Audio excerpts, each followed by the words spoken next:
Alright, I've got the stream up.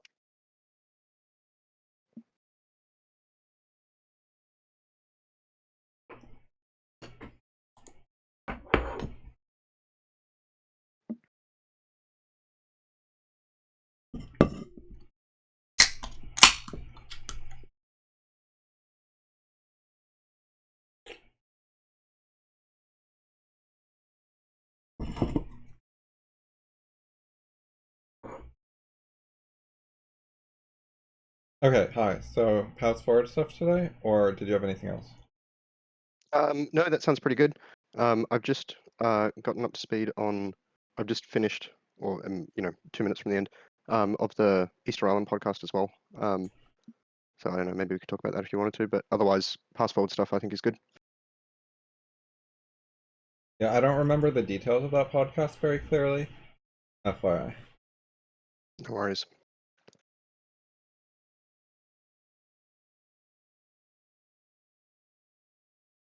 Okay, so let's try to do this with some questions. So, like, question one, what problem is paths forward trying to solve? Or you can, like, brainstorm several. Yep. Might write them down. Okay. So my initial thoughts. So I've read parts of Paths Forward before, but not like the entirety of it. I think maybe I have, but it was some time ago. So I've got a bit of pre-existing knowledge, but I've got other ideas about it too. So uh,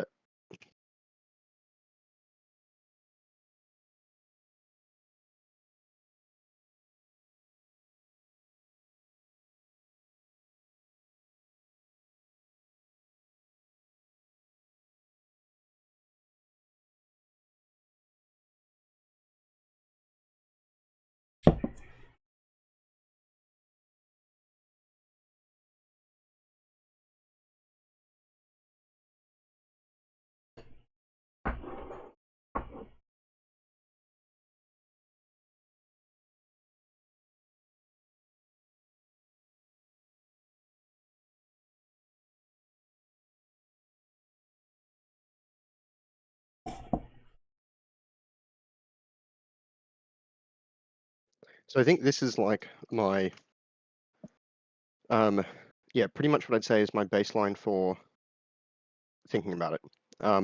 In that particularly it's about communication, disagreements, and process to resolve. Um, yeah, that's what I'd say as the primary bits. Okay, yeah, that's the general ballpark of what kind of stuff it deals with. I often think of it in a more specific way.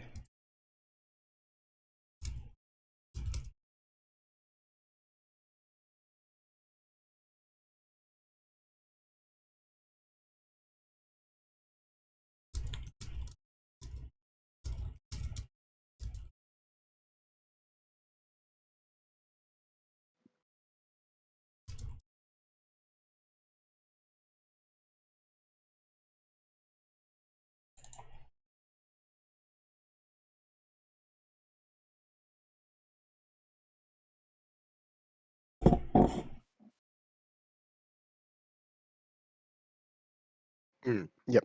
So this I've sort of thought about this idea a bit more generally, like in the scope of like rationality in general and stuff like that. And I didn't realize that, yeah, you thought of it like particularly as like, I guess it makes sense that it's particularly applied to that problem. Um, I hadn't linked it as like the only way or the primary way or anything else like that. I guess I presume that there were other things going on there, but I'm not sure what they would be.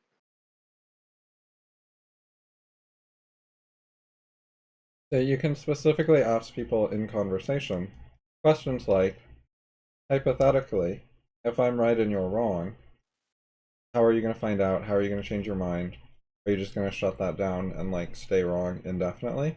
Are you like, you want to bet your life or your future on me being wrong about this because you're just going to assume that conclusion? And then if you're wrong, you'll be, it'll be consequential in your life. and you're just going to take that risk and refuse to discuss further? Like, it's the kind of question you ask when they want to end the discussion without resolving the issue. Yeah. Yeah. That makes sense. Yeah, I think this is like the more that we've been doing these sessions, I feel like this sort of question is like I'm appreciating it as more and more important now. It's something that like people I think intuitively would be like, oh yeah, it sounds like we should be able to deal with that. But yeah, explicitly, people have very few ideas. Or people have very few explicit ideas. Yeah, so it's intuitive in some ways, and sometimes I get positive reactions, but I also get a lot of negative reactions. I think one of the main reasons, which they never say specifically, like I don't think a single person has ever clearly said it like this, but I think a lot of the problem is they're already making dozens of bets of that nature, so one more doesn't seem like much of a difference. It doesn't stand out to them. They're already overwhelmed by highly risky bets that they don't have time to deal with. Mhm. Yeah, it feels like as well there's a people would realize or um, realize is maybe not the right word, but there'd be a sense of not wanting to do it as well because they'd like lose the I guess the security of the position they're in now and feel like this is like part of the overwhelming thing, but they then feel like they need to deal with these issues. And so if they take this other route, they don't need to deal with them. Um, Sort of like I have two paths, like that I could walk through a forest. One of them has lots of problems, and one of them doesn't have any problems, or doesn't have has fewer problems. So I'll take the one with fewer problems. Um, this, of course, doesn't work if you're judging the path badly. So, another common answer is along the lines of I look at ideas I could study or think about or engage with or read about or whatever, and I try to judge which ones are the most promising, the most likely to provide value to me, the most interesting, etc. And then I prioritize because we only have finite resources. And your idea isn't very high on the list, so that's why I don't want to deal with it. But overall, this is a rational method because I'm constantly trying to learn things and I'm just prioritizing even better opportunities ahead of your opportunity. Yep. Do you have any thoughts on a response to that? Um, so yeah, so a few things is like, okay, in principle, that doesn't sound too bad, but there are a few. I might write them down. Like a few like issue points, or like problem is like potential is really what I sort of mean. Potential problem stuff. So Okay. that's like um, you could be bad judging or prioritizing. Like if someone says this, then if they're really, really good at prioritizing stuff, then maybe they've got a point. But if they're really bad at prioritizing stuff, then well, how are they going to do that? Um, uh, there's like an error of like uh,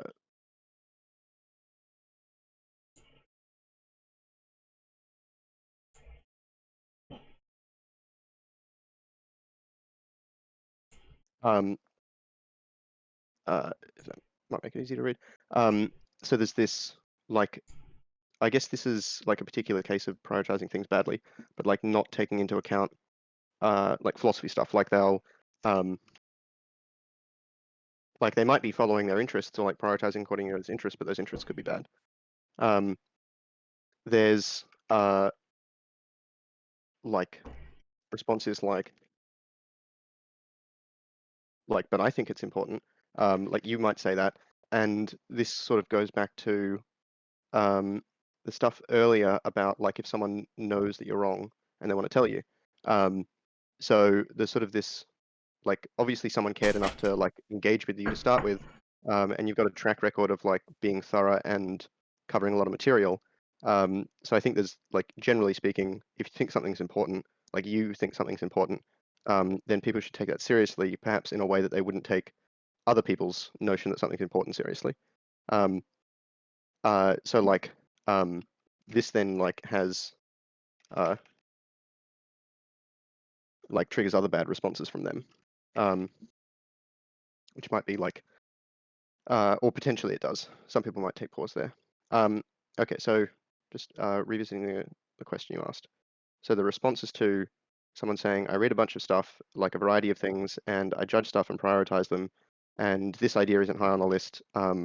Everything is fine in my life. It's just that this isn't an important issue for me to deal with.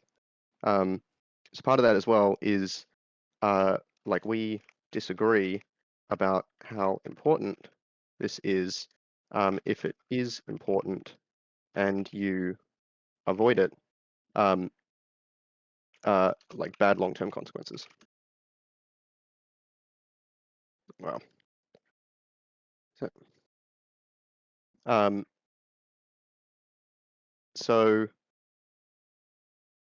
yeah, um, um, yeah. So it feels like there's an element here of like prioritization of stuff has to sort of take into account or be able to like account for situations where your method of prioritization is bad. It sort of feels like in some ways like this response is while there are some cases where it might be like right, they seem more like the exception generally, partially because people, aren't doing a lot of important work.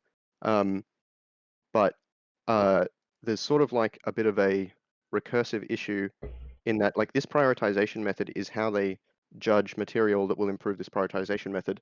So they're like, unless it's a good, solid idea to start with, then sort of like, the problems with like, induction not being able to create knowledge. It's like it might look fine one level deep, but if you sort of keep going, then there are like serious bad foundations.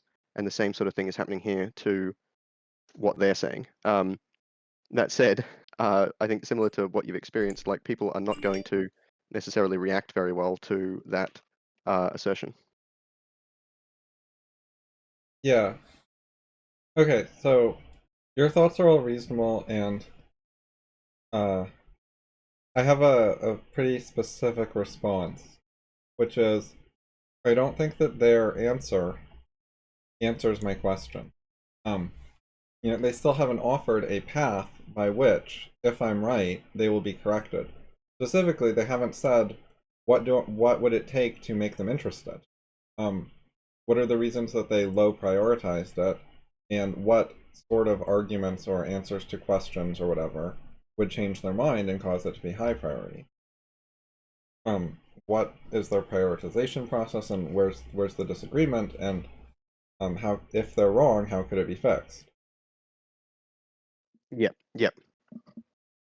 To some extent, what they've done is move it to a meta issue. The original issue was, I think they're wrong about dinosaurs. And now, instead of engaging about dinosaurs, they've done a topic change to the meta topic of how high a priority are dinosaurs. Yep. And when you do a topic change, you've now made a new claim, which means it's completely appropriate for me to re-ask my question about your new claim. Now that you've made a new claim, well, if I think you're wrong about that new claim, and I'm willing to tell you, how is it possible for you to find out? So every time they respond with a new claim, the question applies again. Yep, yep. That makes sense. Yeah, they'd have to prioritize this claim differently to the other claim. It's actually like epistemically different.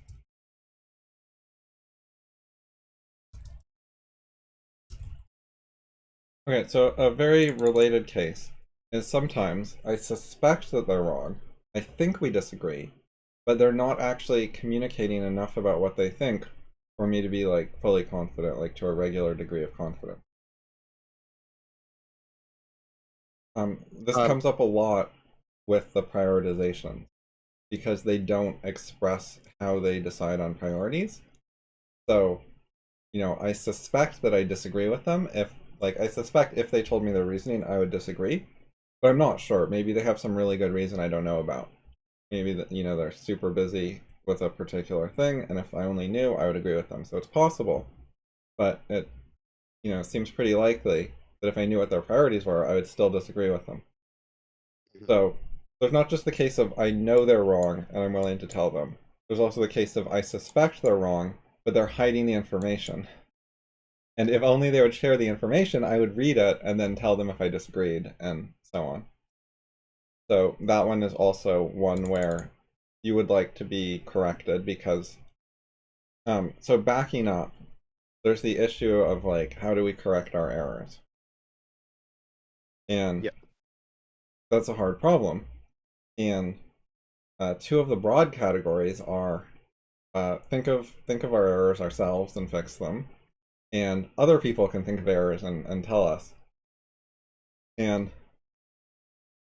so you don't want to like destroy one of the categories by your policies. You want both of them to be helping you.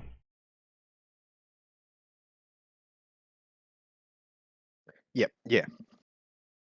And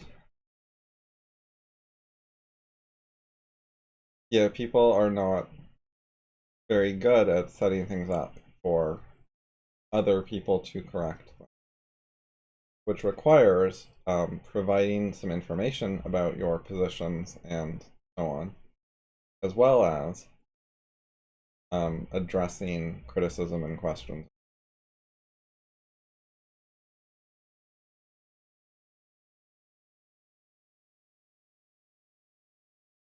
Yep. Yep.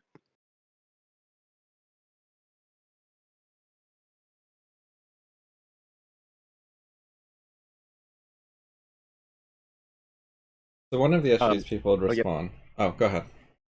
Oh, I was just going to make a comment on typing. One of the things that there are like substantial issues, but I need to clean my keyboards as well. Some of the times I've like been missing keys and stuff is the keyboard not responding.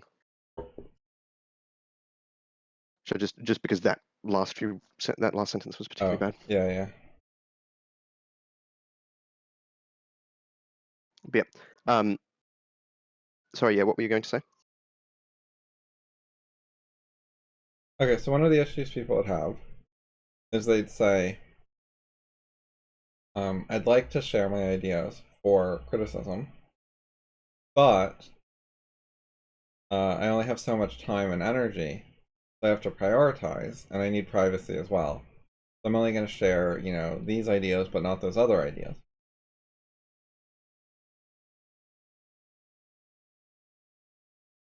Mm. What do you think about that? So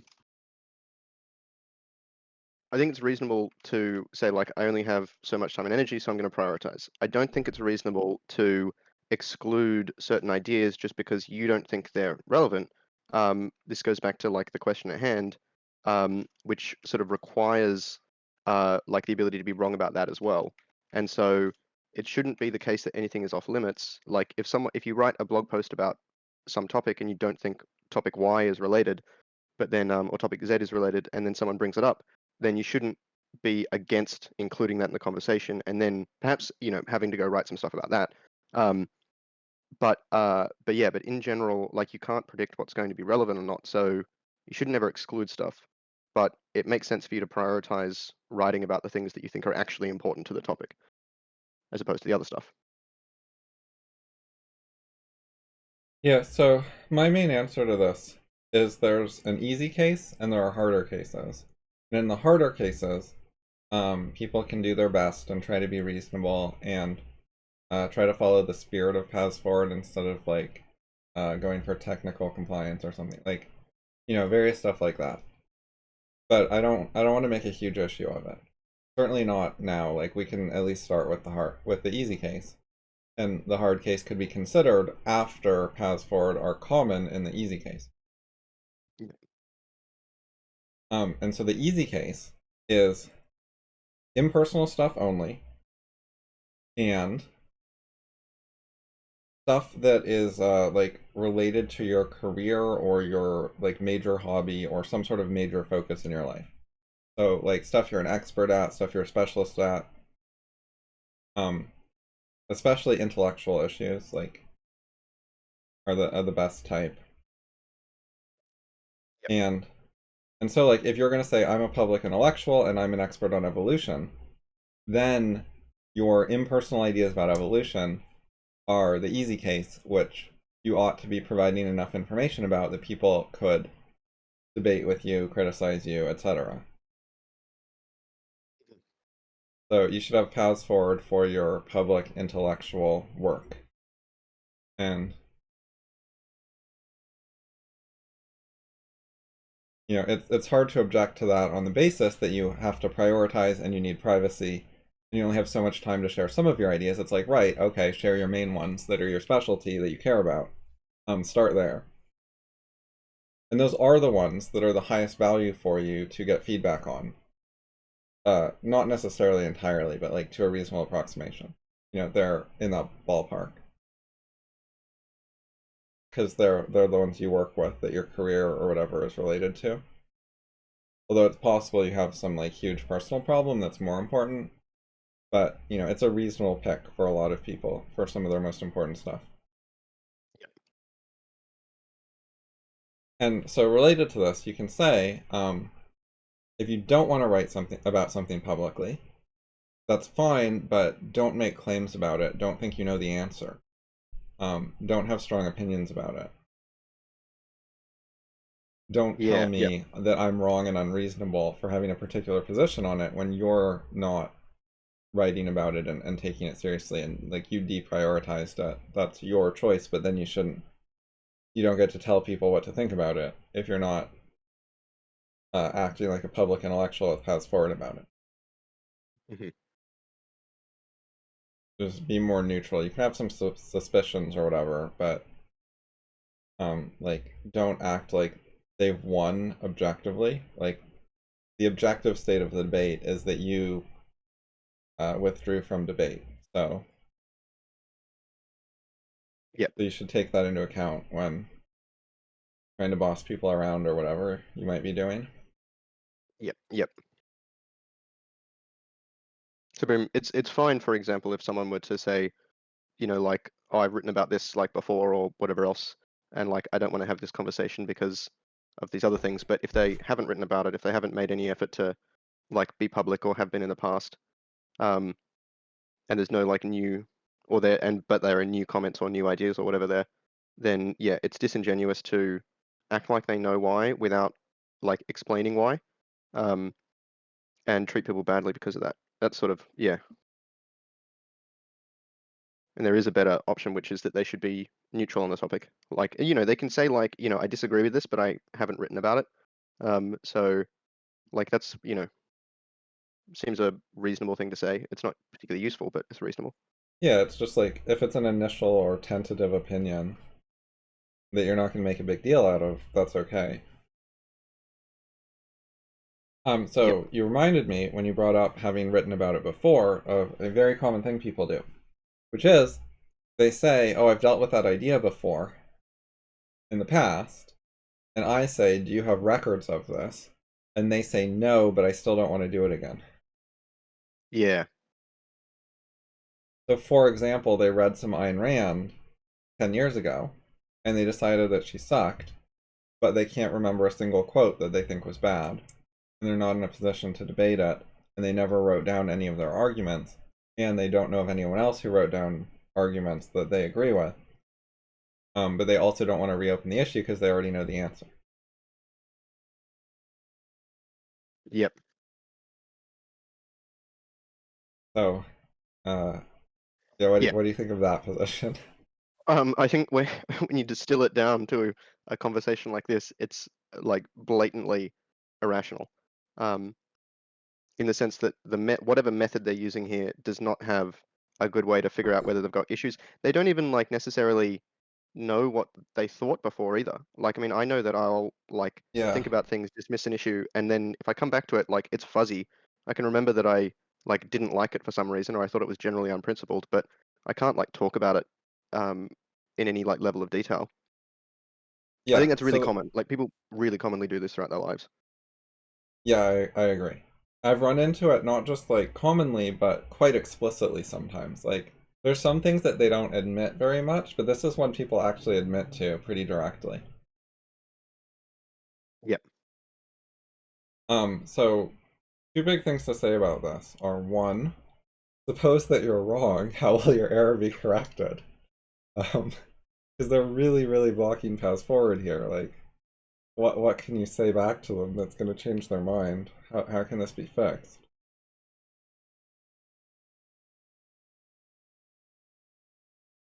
Yeah. And two, there's always a flip side to the like, if you're wrong, how will your error be corrected? Which is, if you're right, how will my error be corrected? How can I learn from you and find out that you're right and change my mind? Yeah. In general, when people have a disagreement, there's this duality where at least one of you is wrong, which means at least one of you can learn something and be corrected, and it could go either way. You don't want to assume the conclusion about who's going to correct who. What you want is the opportunity for at least one of you to get corrected and someone to learn something. Yeah. Um, this is one of the things where, so I have this sort of idea that I've developed recently, about like if someone thinks you're wrong, or you like, yeah, if someone thinks you're wrong and they refuse to discuss an issue with you, but you, like unless they've got like a good excuse for that, it's essentially them denying like to help you. They're saying that something's wrong in the world, you've got a bad idea, and then when you ask, "Can you help me?" they say no. And that like that I'm hesitant to like, be too judgmental of anyone based on this because of all the other circumstances and like the idea of like I don't think they're obligated to do anything, but I think it's like bad practice. And it doesn't help like, us as an intellectual community, if people do that. But Yeah, yeah. so written records help with this. It doesn't matter who wrote them. But if someone has Mm, written down an answer, then that serves the dual purposes. People who disagree with it, one, could refute it, could point out why it's wrong, or two, could learn from it, could change their mind, could become educated. I mean, it works mm, both ways. If you refuse to do it, you're blocking paths forward not only for yourself, but for other people. I mean, if you refuse to have any sort of literature, yep. you're preventing people from like joining your side too. Yeah.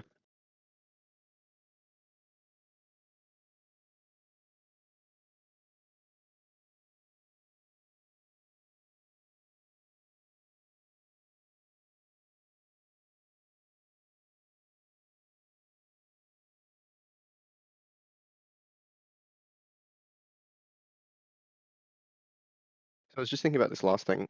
Um, Wondering whether like maybe part of the reason people sort of don't do this stuff or they're reluctant to is because so say you're of a particular sort of school of thought. Marxism came to mind for whatever reason I can't get out of my head, so I'll use that as an example. um, so say you're a Marxist or whatever else and you're having some discussion with people who disagree with you.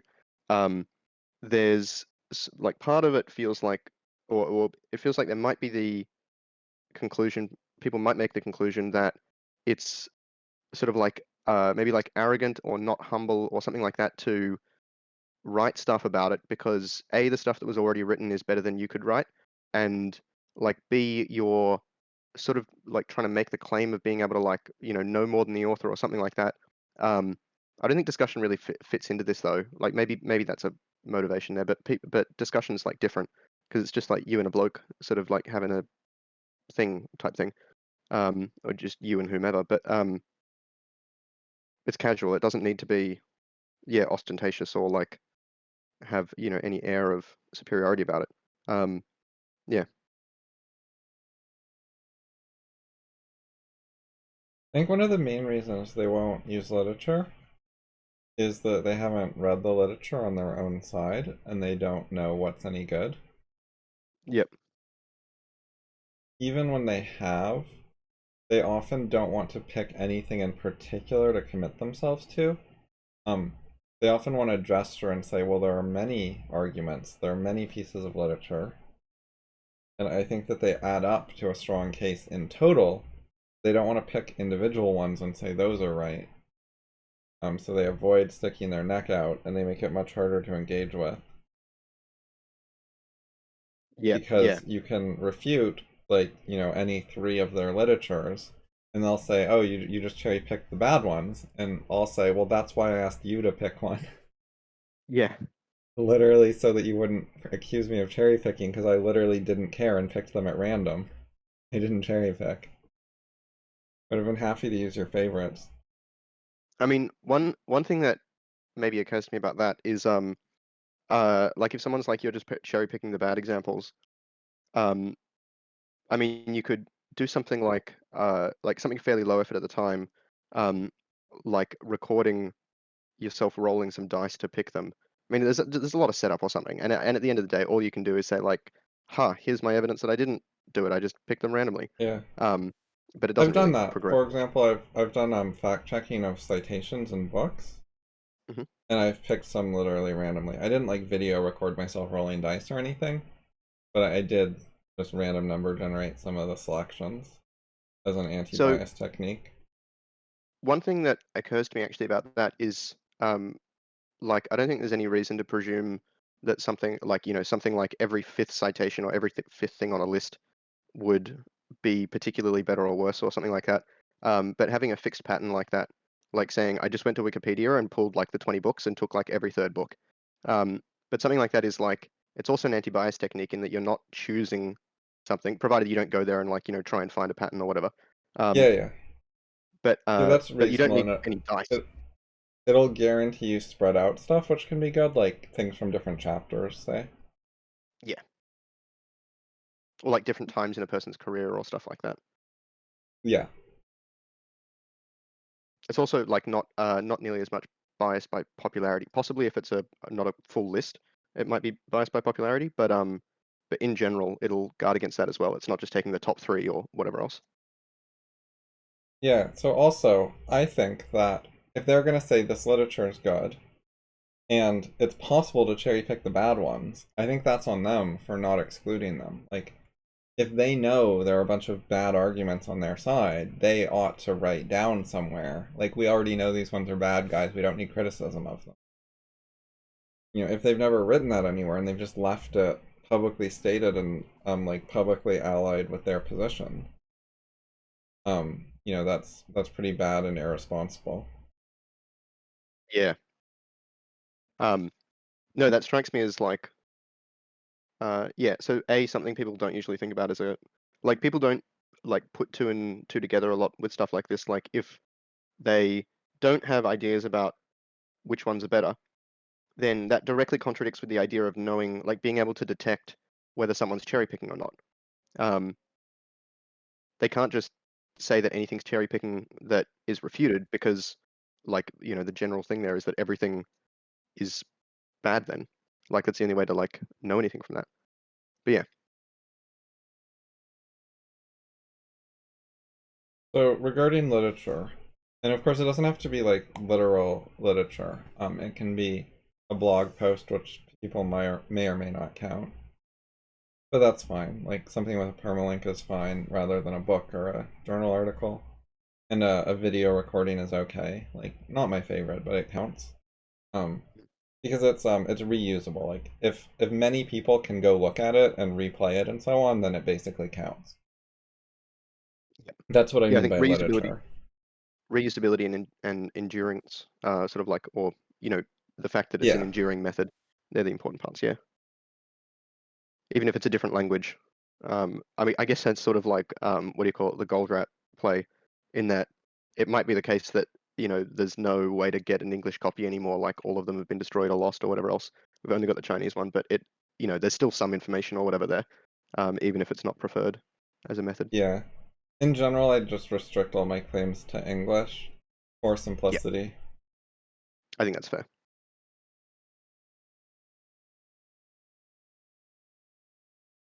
If there was a case where you shouldn't do that, someone should be able to like make that case fairly easily, um, and then that would be, yeah, something you could deal with as a like specific instance as opposed to generally.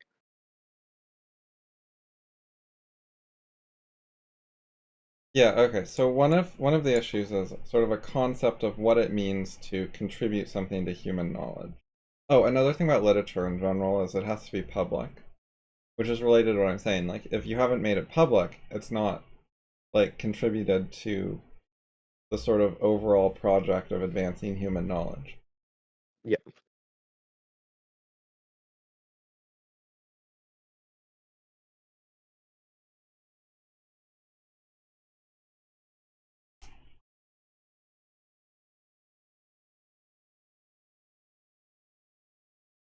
Yeah, shareable is actually one that, like just with journals and stuff being exclusive is an interesting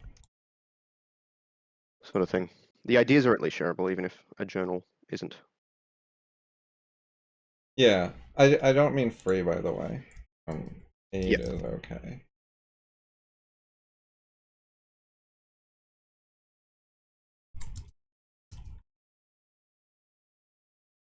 Like, as long as it's a reasonable price, it's not that big a deal. Like, you know, books often cost $10 or something, and I don't think that Yeah. like takes it away from being part of human knowledge. Like, that's fine.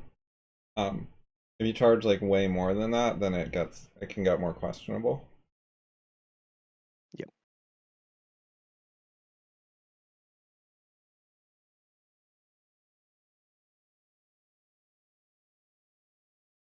Right. So it's important to have a concept of like what counts as entering something into human knowledge.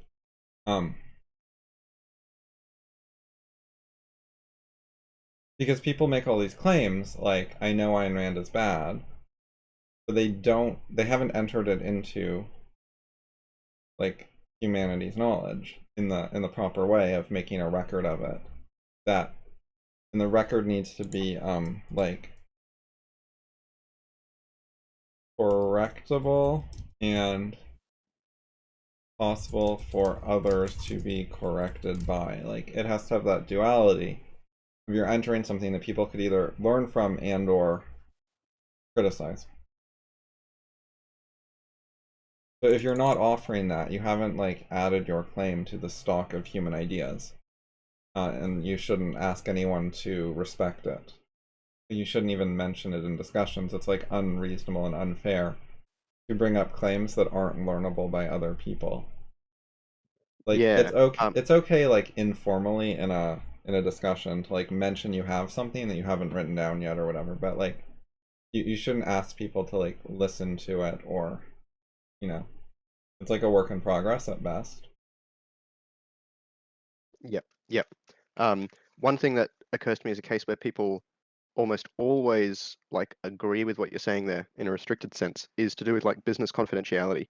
Um, like it's perfectly acceptable to have confidential ideas, but don't expect anyone else to like, believe you just because they're a confidential idea or whatever else. Um, but people understand that that's like not a contribution until it's like actually something we can discuss or public or whatever else.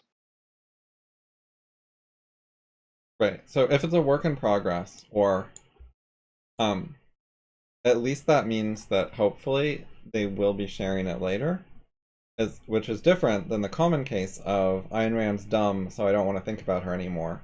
So it's not a work in progress. They're not writing an essay about why she's wrong. Like, they're never planning to get to it. Yeah. Yeah.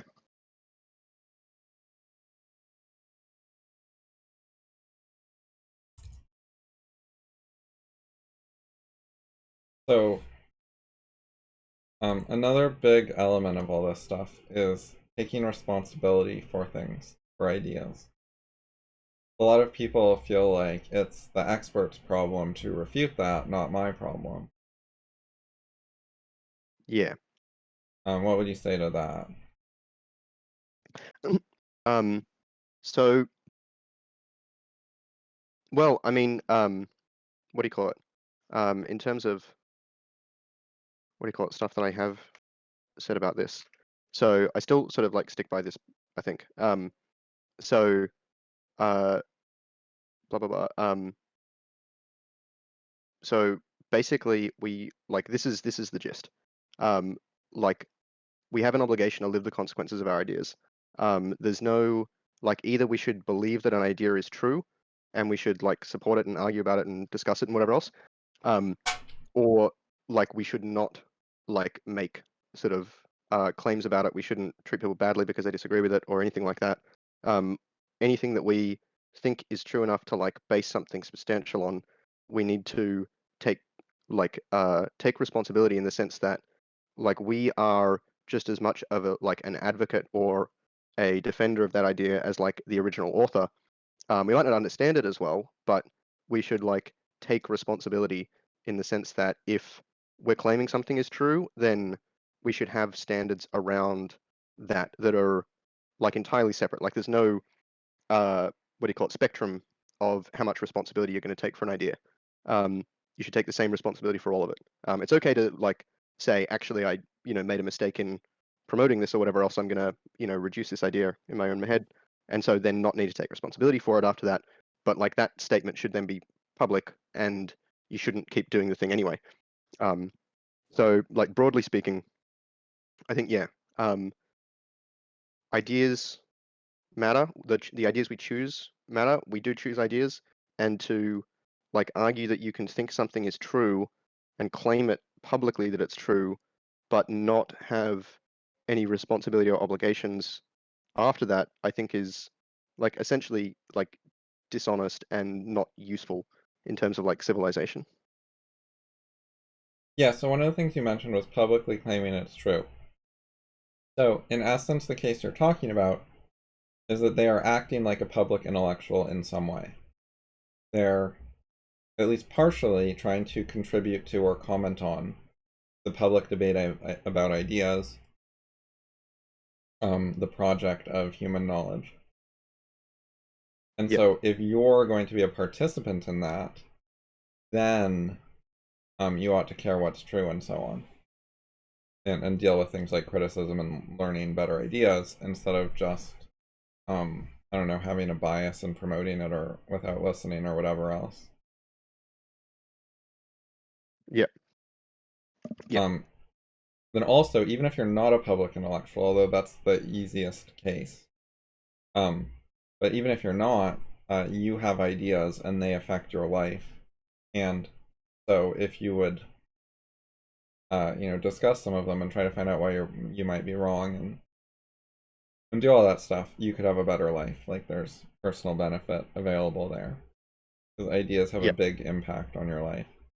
And I'm not asking people to be perfect there, but they should make a reasonable job at trying to figure out some categories of ideas that are kind of important and trying to learn something. And, I would recommend that.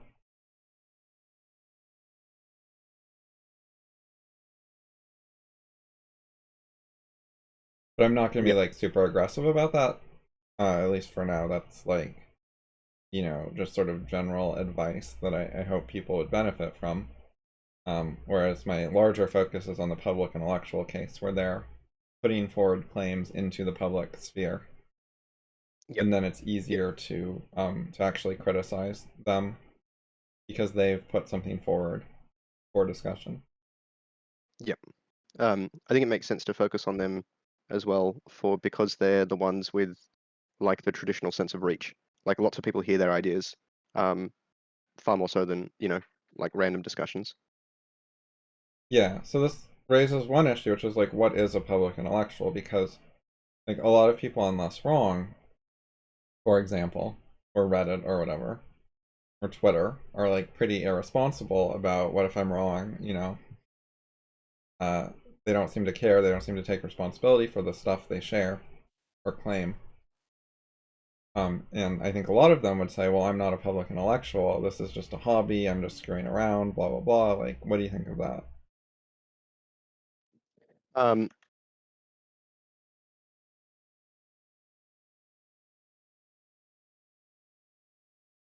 so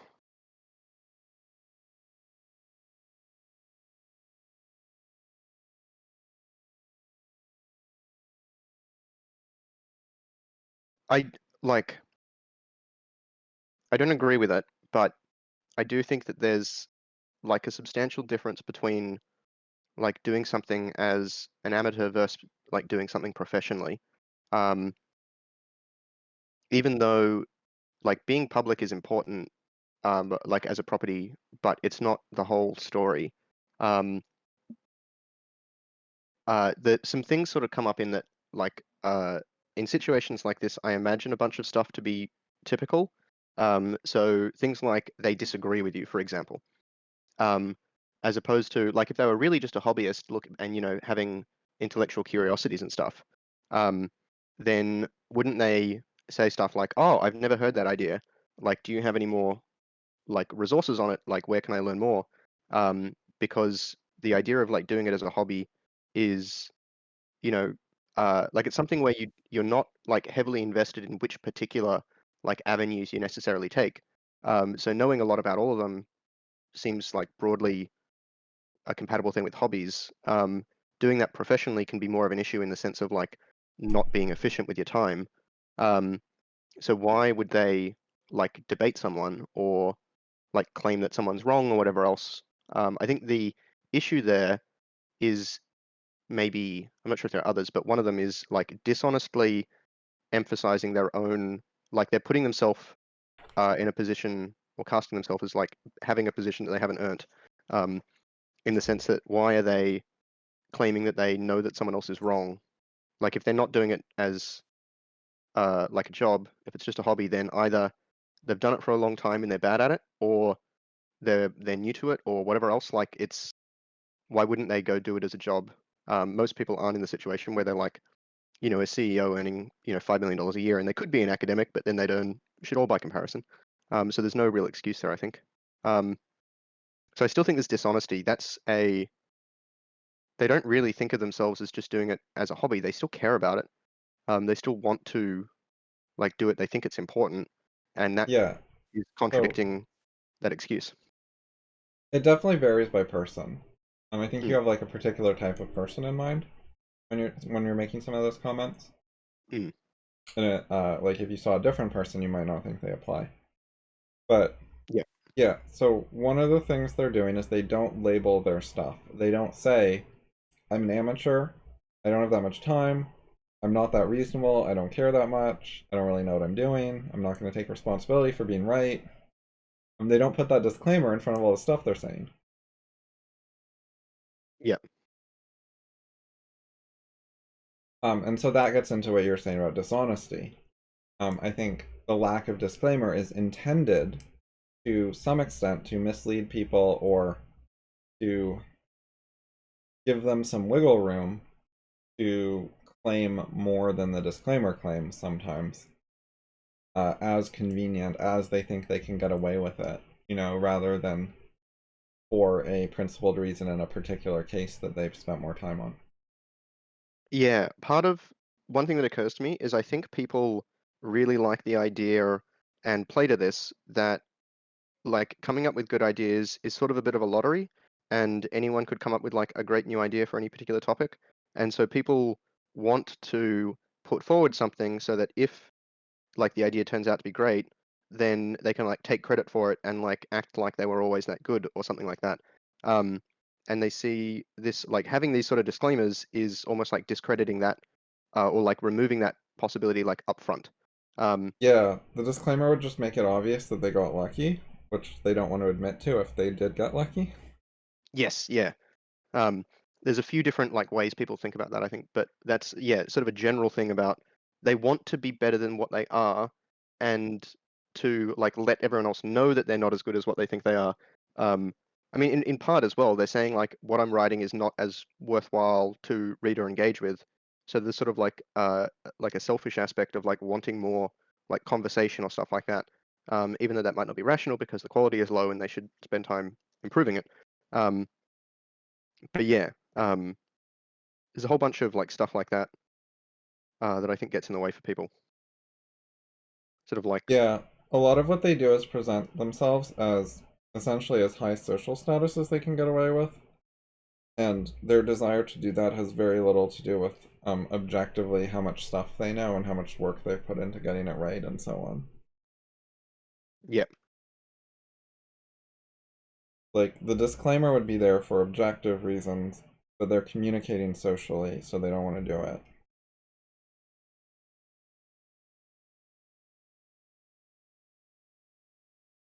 yeah, yeah. Um, it conflicts.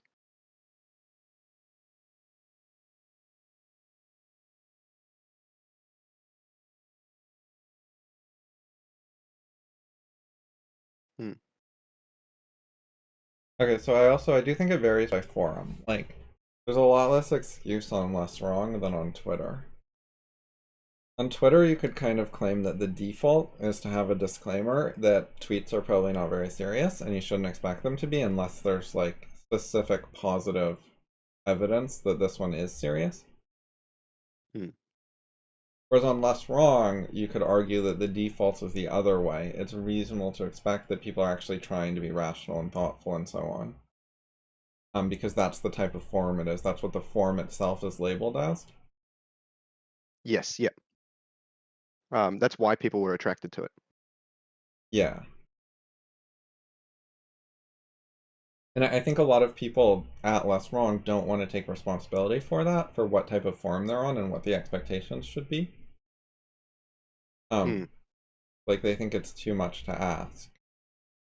Which sucks because like there aren't very many forums that are public and claim to be rational. So I was thinking about, if the people at Less Wrong aren't very serious about rationality, like where else are you going to go that actually is a default rational forum? yeah, I was thinking about this. I don't know of any other places besides maybe like pseudo forums like blog comments and stuff, um, of like particular people. Your blog is sort of an exception in that it's like heavily geared towards that. But I Yeah, mean, I I can't mean, I think of wrote another that in the community. banner. Yeah, yeah.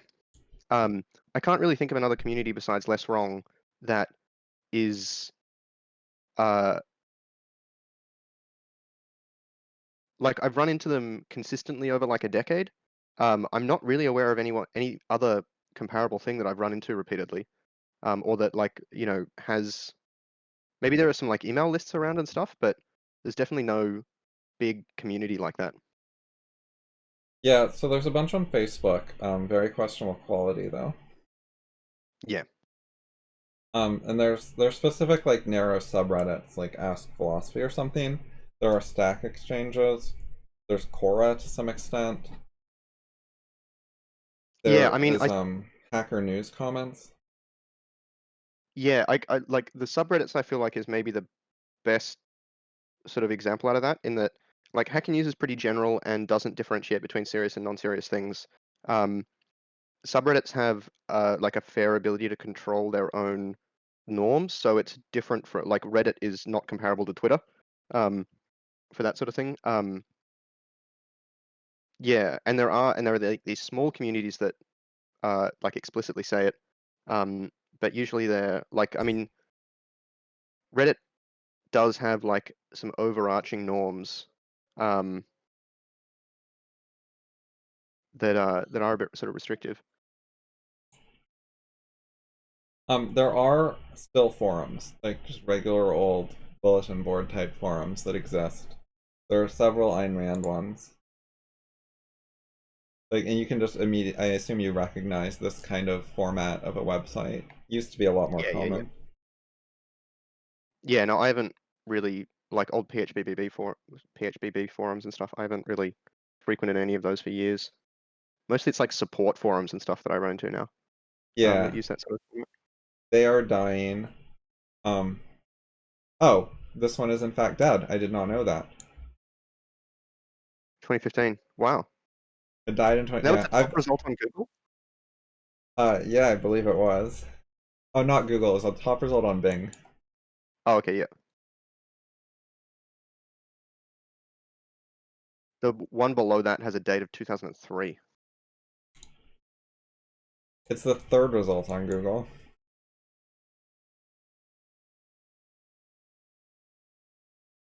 Wow. Yeah, so I've been to like various Ayn Rand forums, and they weren't good. Hmm. And you can get them for other things as well, including generic philosophy. Like if you search philosophy forum, there are several that are like bulletin boards. But yeah, just they're not very good. And when you look around, there's like a clear sort of atmosphere of it not being very serious and having a lot of newbies. And like you could probably find higher quality discussion on a subreddit. is the Hmm. impression you get. Like, it doesn't seem better. There also do exist other ones, like the Well, I believe is the name of one. Question. Yeah. So there's this one, and there are some other ones. This one's paid, I think. There do Yeah. Okay. exist some other ones, but there aren't that many, and it's not that good. Like it if you go to these places, in my experience, the tone of seriousness and stuff is below less wrong, like noticeably. You're not going to be like, oh, it's finally the serious people. Oh, okay. Wow. Sort of their little self-description at the top there is doesn't really reflect that.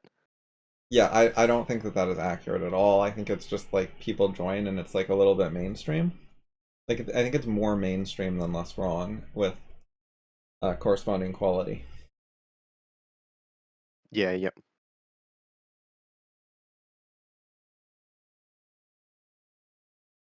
I don't know if it's larger or smaller, but I think the target audience is like less self-selected.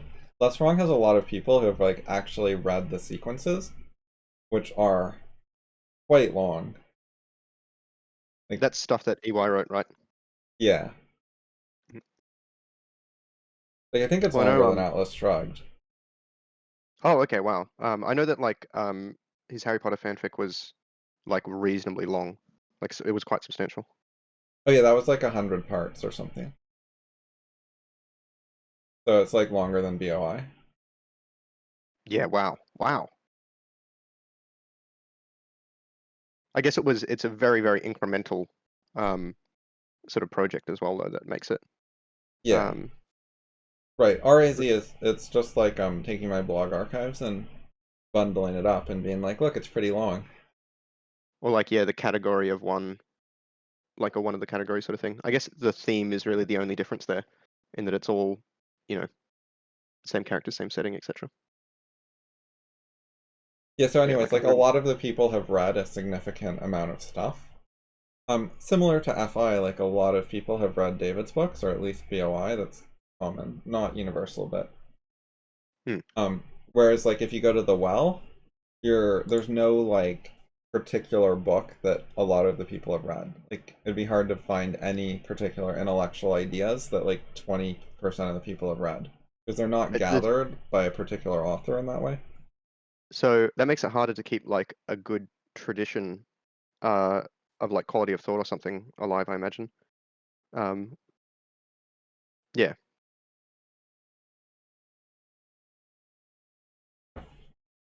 Yeah, I don't think it works very well. Like, because everyone's just has their own scattered ideas, and they're not on the same page, and it's hard to get on the same page and get like a bunch of people to actually look at the same ideas and talk about them.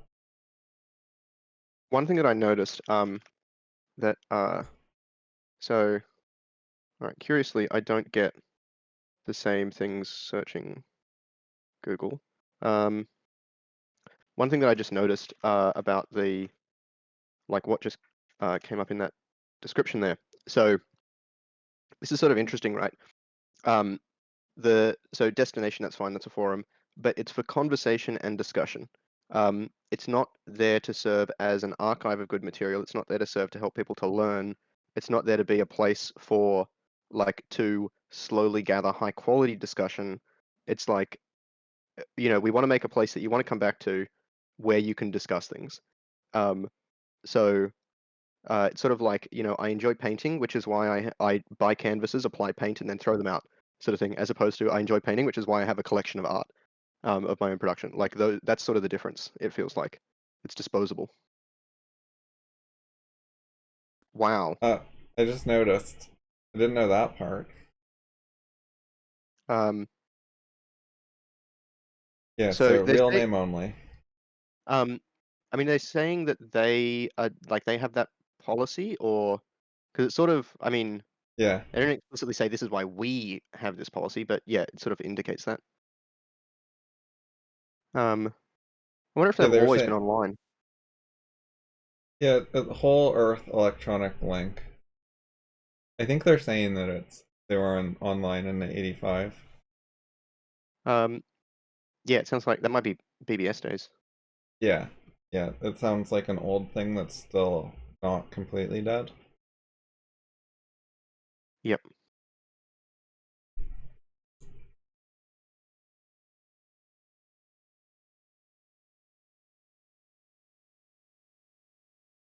So yeah, there's a lack of places where by default people take responsibility for being intellectuals or worrying about being right or worrying about paths forward or any of that stuff. Like they sort of figure that's for the experts in their academic ivory towers and their private journals, and like the general public is generally pretty bad about worrying about am I right? How could I be corrected? Because they don't think of themselves as serious people, which Mm. is a self-fulfilling prophecy. Like if you don't try to be a serious intellectual, then you're going to fail as an intellectual. Yeah.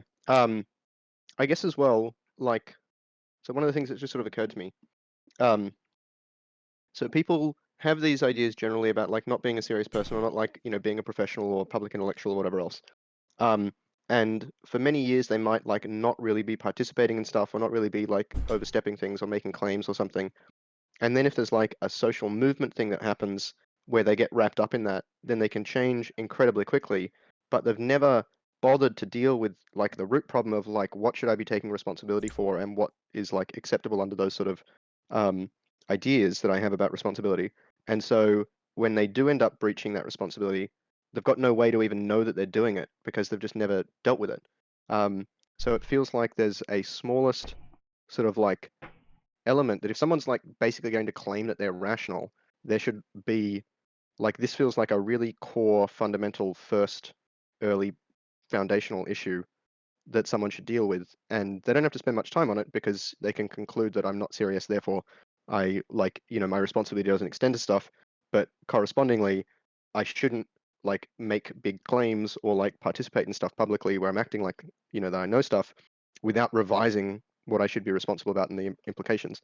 Like that's sort of like a core, sort of like first thing that obviously it doesn't happen, um, but the people can't even like notice when they're making this sort of mistake because they've never had that first foundation.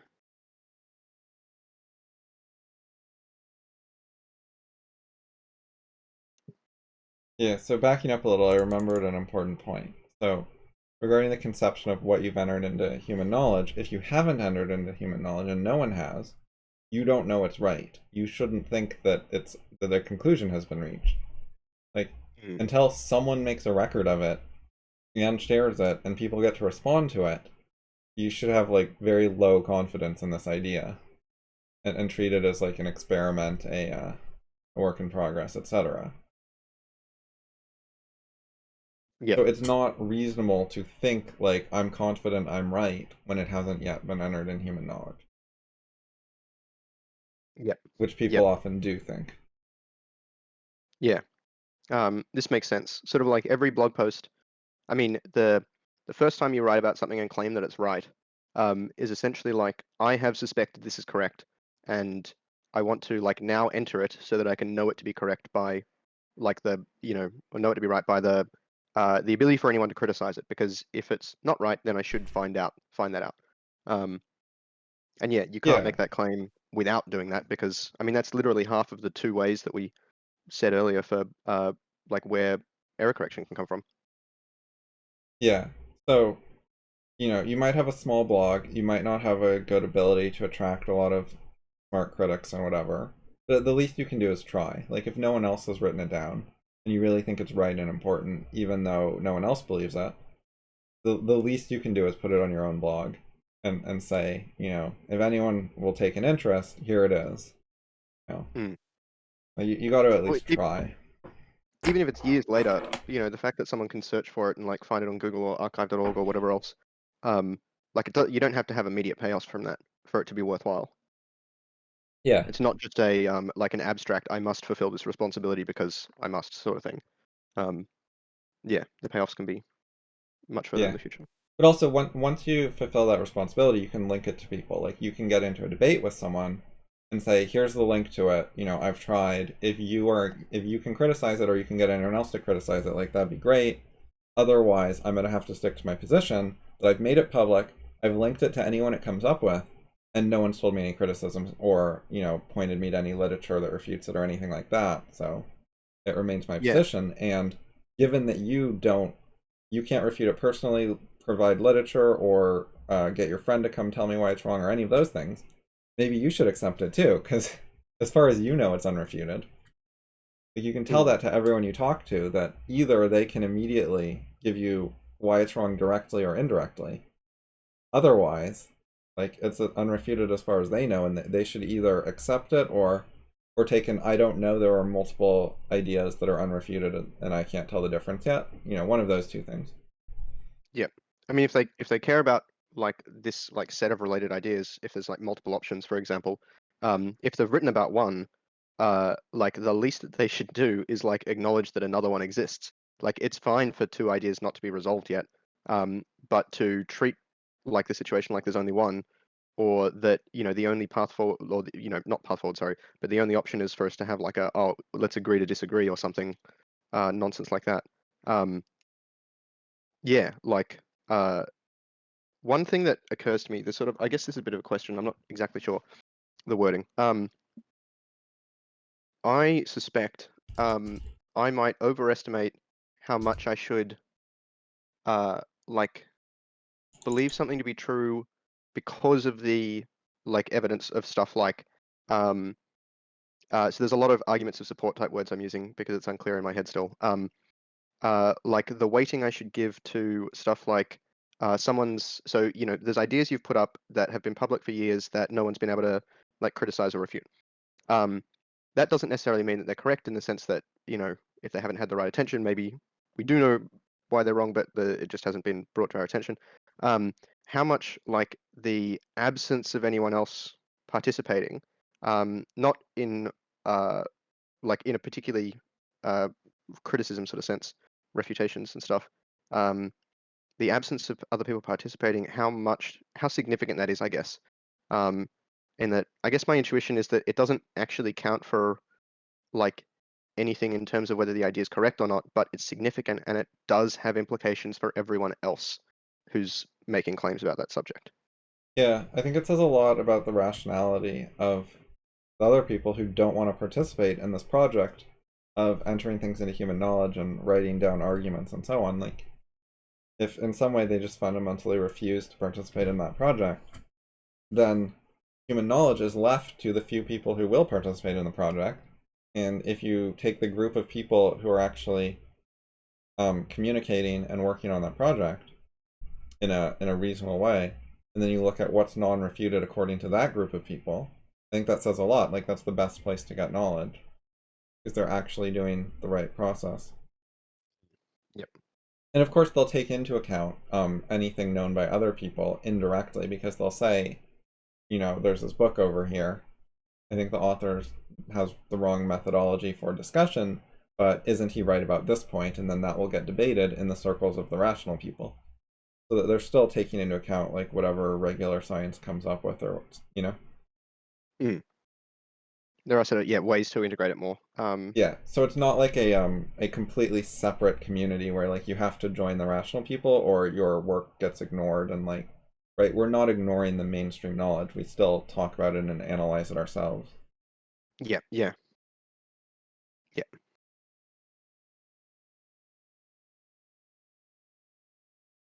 Okay. So yeah, regarding responsibility, parallel to what we said earlier, if you haven't entered a criticism into human knowledge, you don't get to rationally reject something. Yep. So, like, if I put it on my blog, even if it's an obscure blog, if no one has written down anywhere why it's wrong, then they shouldn't be rejecting it. Like, if Joe cannot tell me that he or anyone else has ever written down why my idea is wrong, then he's not in a position to say it's wrong. It's non-refuted as far as he knows. Yep. Yep.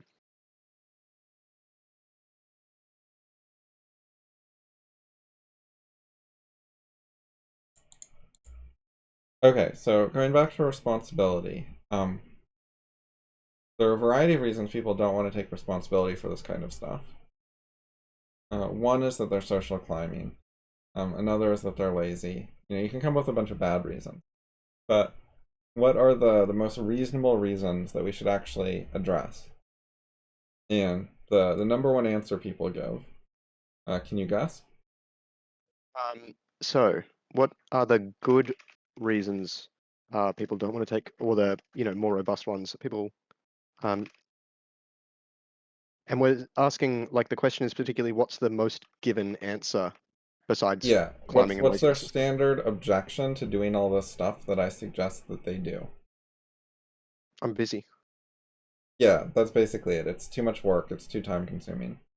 It's not that they're lazy, like, it's the flip side that it's actually a lot of work and they have other priorities and so on. Yep. Um, yeah, they don't have enough buffer to deal with it, and even they can't even start to deal with it now, is essentially what they're saying there. Um, Yeah. it's not saying like, okay, this might take me some months to really work through, but I'm gonna like start or whatever else. It's just I'm not gonna start at all. Yeah. Yeah, so they look at the world and they see that there are like a million non-refuted ideas, and going through all of them would take their whole life and more. That's roughly what they think. Um,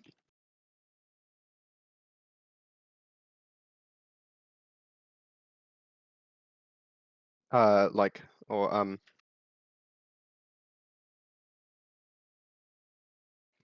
so the big issue with this, uh, that I just like thinking of it now, um, is like it's not like they can quite easily like take an appropriate amount of responsibility by just like not making big claims and like treating ideas as correct without being thorough enough with them or whatever else. Like there's no requirement for time necessarily here. The requirement is that they would change their behavior. So what they're saying with this excuse is like I know I'm right and uh like I'm not abdicating a sense of responsibility or something like that. It's just that to do what you want me to do is too much time or whatever else. Um, it's too much time for me to go through due process with these ideas, is essentially what that's saying. Um, Yep, that's uh, exactly what it's saying. I think a lot of them would actually agree with that. That something along those lines, that going through a whole due process system for every bad idea proposed by a bad faith actor or troll would take too long. That there are so many like really dumb ideas out there that if you went through a process that takes like an hour per idea, then you'd just run out of time. And there are plenty of people who will just throw out dozens of ideas quite carelessly. And if you're spending an hour every time they spend 30 seconds, then you're in trouble. yeah, yeah, yeah. So how would you address that? Focus. Like if I do care enough about certain ideas to like, be claiming that they're true, then the easiest option I can see for like continuing to do that thing that I want to do while also living within like the bounds of my responsibility is to focus on certain things for which I'm like particularly good. Um, and then not like not make claims about other stuff. Or if I do want to talk about it, all I have to do is just have a big like, you know, I'm an amateur label on it, sort of thing. Um, this is not my specialty, and I don't have time to go through this, but I am interested in ideas. So if you've got links and stuff, please send them through. Like an attitude like that, I think would be okay. Um, but yeah, focus is the primary thing, and then the question is, what is the area for which you will take responsibility? If there's no Okay, area hold on. and you're too busy overall, then that's a big problem. Sorry, yep. Yeah. Okay, so focus helps, but I don't think it's enough of an answer. I think even if you focus and you're saying, my focus is on induction, um, and even if you could pick a type of induction, you can pick like a subfield of induction. Even if you narrow it down quite a lot, someone could come along and they could come up with a bunch of dumb ideas that are in your focus area, and they spend 30 seconds per dumb idea. It takes you an hour to refute each one. What are you going to do about that problem? Because I think even once you focus, you can still run into too many dumb ideas. That Oh yeah. So um, it can still be I a think I had problem. some explicit some implicit stuff about focus that I didn't mention. Um, so part of that is like focusing on what parts of the discussion you participate in as well. If someone has, like, if someone's coming along and like, saying you're wrong because X, and like, they're just speaking way above their station type thing. They don't really have an idea of what's going on. Um, then I think this is the base case for people like rejecting stuff en masse. And like, you know, so say 99.9% of messages I get on Twitter are crap, so I don't do Twitter stuff. Or like whatever else. If they don't explicitly say that, that's a problem. Or if they keep participating on Twitter or do it selectively, or like occasionally engage with crap ideas but treat them as sincere, like there's issues with that. Anyway, yeah. So I think I was including a bit of focus stuff, or a bit of what I meant by focus Okay, is so stuff like that this, kind well, of not this thing topic. is problematic because one, what if one of those ideas you're throwing out is correct and you haven't argued with it? You have no written record of why it's wrong. Yeah, like we Um, never want to exclude a good idea for a bad reason, is the way I'd sort of put that. yeah. Like if we can, Two, like someone might come along like me and say, I have this criticism, and they might look at it and say, oh, I think you're one of those low quality people that I like to ignore. And there are no clear rules for how I get out of that category, how I get prioritized as having an argument that should actually be answered instead of ignored. And another thing is there's a problem with if you say like this guy keeps having bad ideas, then you run into a problem of judging ideas by their source instead of their content, yeah, which is at the least it's dangerous. yeah. I feel like it's a shortcut that is maybe sometimes necessary, but it's the shortcut we should like throw out first if there's any contention about it. Um, like yeah, we should have very low requirements for not doing this. Um, yeah, even if we do it generally, just as a way to manage bandwidth. Okay, So so do you have thoughts? yeah, so I feel like when I was so some of the I sort of like started to get hints of this in the previous thing that I was explaining about second aspect of focus. I think this is really, really important. Like, I think it's more okay for people to like say, particularly if it was like, I think Twitter's low quality. I participate here, at my own whim. It's not somewhere where I think, it's appropriate for discussion, even if I occasionally talk about advanced stuff here. If you do want to talk about advanced stuff, like here's a link to my website where I have a policy for how you can do that. Um, that sort of thing, I think, is like how you make that okay, I guess. Um, but Yeah, this that's is like, that's definitely a thing I do. I don't want to feel like I have to answer every question I get at every forum. So if you think your question is important and you care about me individually, you can come ask it at one of my preferred forums. That way, every random person on Reddit, I don't like feel this obligation to answer them when they're not actually trying that hard. yeah. Um, so while I know that you have a debate policy, I have never actually read this. So I'm just bringing it up because it's like somewhat relevant. Um, but um, but yeah, like I think you're the first person I know of, by the way, who has like a public debate policy. Yeah. As far as I know, it's an original idea, which there's something amazing about that, I think. Like, Yeah. I don't think that this paths forward stuff is super, super sophisticated in a way where it should be like original today. Like, with yes, no, like it makes more sense to me for that to be original and like it's a breakthrough that develops on previous ideas. Whereas like having a debate policy and trying to be open to public rational debate seems like something that should be old news. Um, I'm curious. So I think it probably has existed in some forms in particular scopes in the past. Like we've got like, there are things like mediation policies, um, like protocols for discussions when topics are heated and stuff. Particularly with like something like family law, things like that get used all the time because people are, get really upset. Um, there's various like academic traditions about stuff that somewhat line up with this. There's like legislatures and stuff that have some policies around this, though they're not. And I think it's good that like a parliament doesn't isn't too overbearing on how conversation should happen. But there's sort of like fragments of, or it feels like there's fragments of the good bits like scattered throughout both like history and scope, but I don't think anyone's like applied it generally, as in like this is a thing that extends over all topics my entire life. Like anything that I say publicly, anything that anyone else says publicly, like that's a thing that I don't know if people have really done.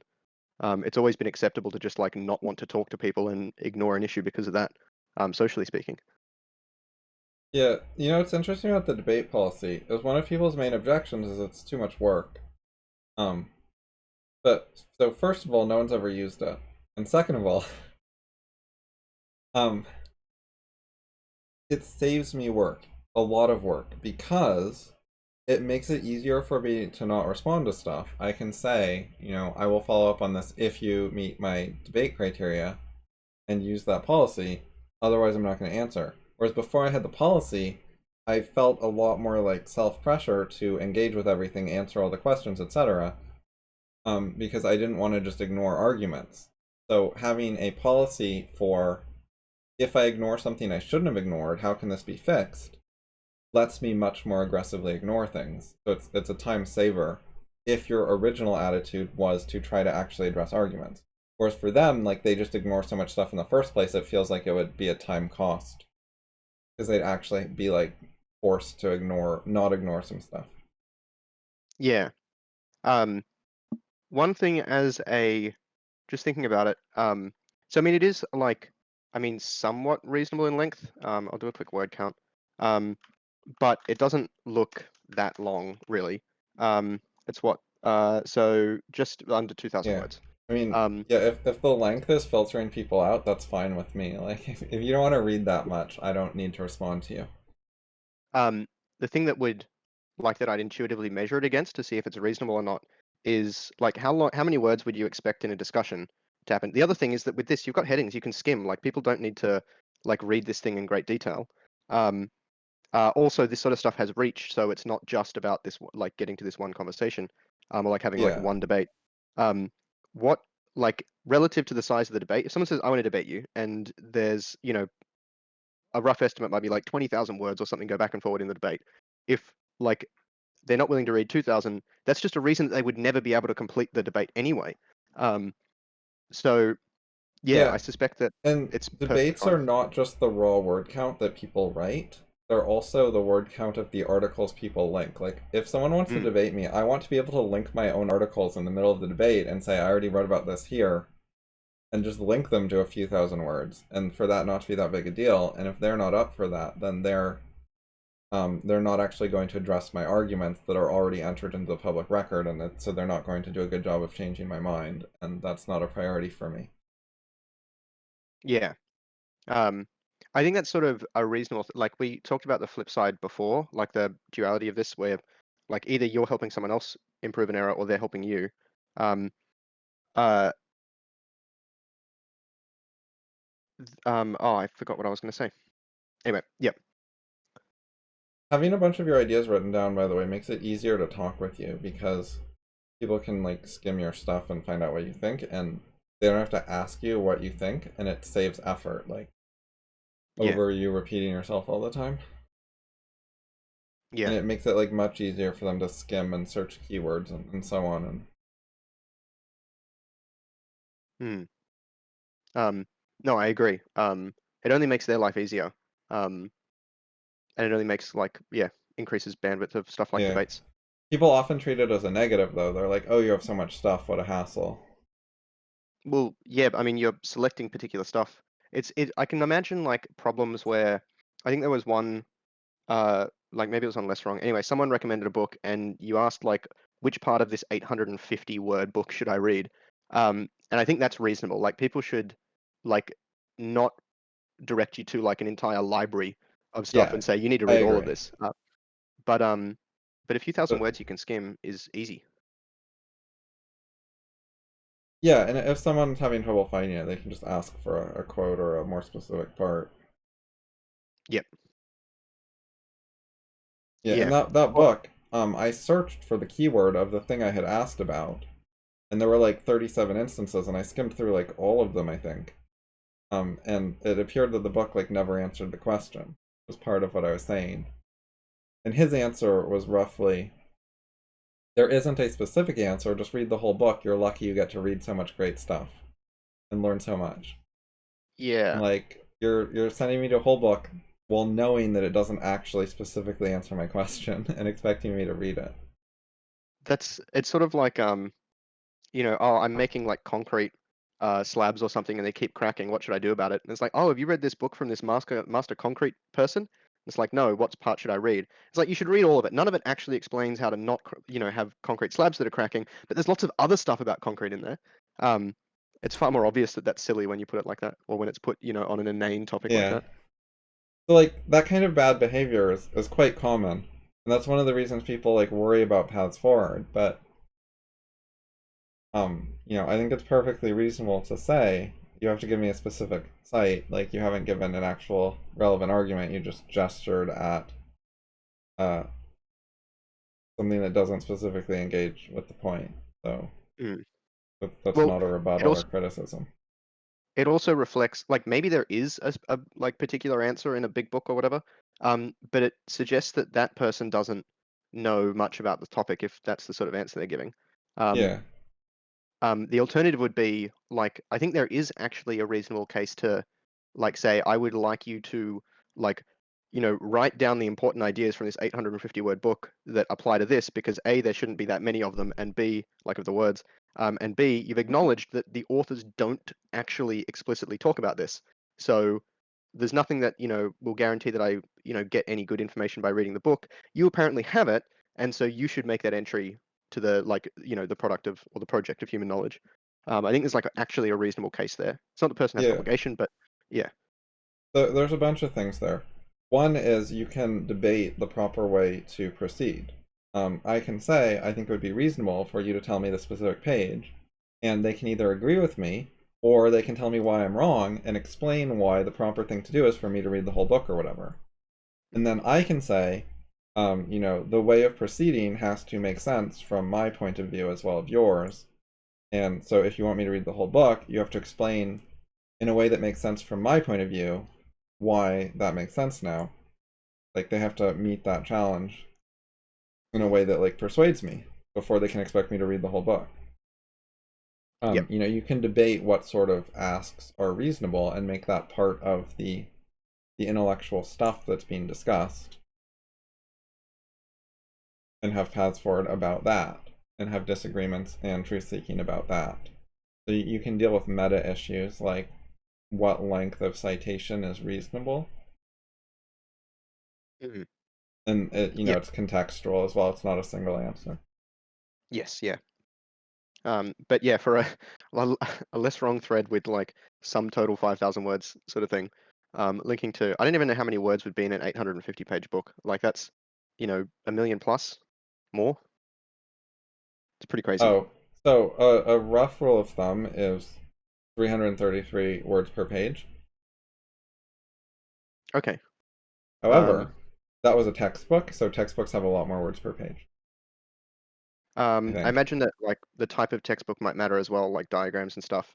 But Yes. that would be nearly 300,000 words, which is pretty, Yeah. yeah, So it could sizable. easily be more than that. Like it could be two BOIs or something. Mm. Do you know how many words BOI had off the top of your head? Around 180. Okay, yeah, cool. And fabric's like 120 maybe. Yeah, okay. I was just thinking relative thickness surprised me, but no, that makes sense.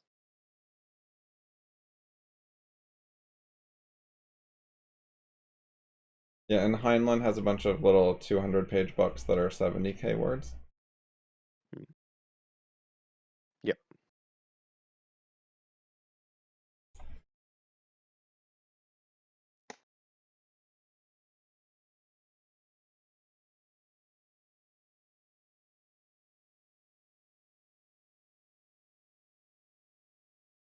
Okay, so the issue we're talking about is how do you deal with it being too much work to answer all the dumb ideas people bring up?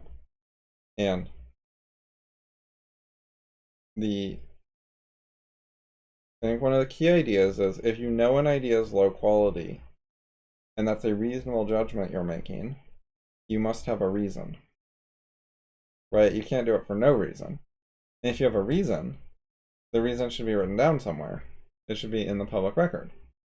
And people's concern would be, well, if you're making a new reason for every individual dumb idea, then you have to like write a new blog post every time, and it's a hassle, and it's going to be too much work. However, the saving grace is that ideas have reach. You can have a criticism that refutes a category of ideas instead of a single idea. Yeah. And that is the absolutely crucial fact that makes it possible to deal with all the dumb ideas out there. If you start refuting categories, if you start identifying patterns of low quality ideas, and you write down what is every known pattern of low quality ideas, then every time someone says an idea, there's two cases. Either one, it fits one of the known patterns of dumb ideas, and you can point at it and say, I don't want to respond to this, I think it's bad because it fits this pattern right here. That's, there's a written explanation of what the pattern is, what's wrong with it, etc. Examples. Or case number two, it does not fit one of the known categories of dumb ideas.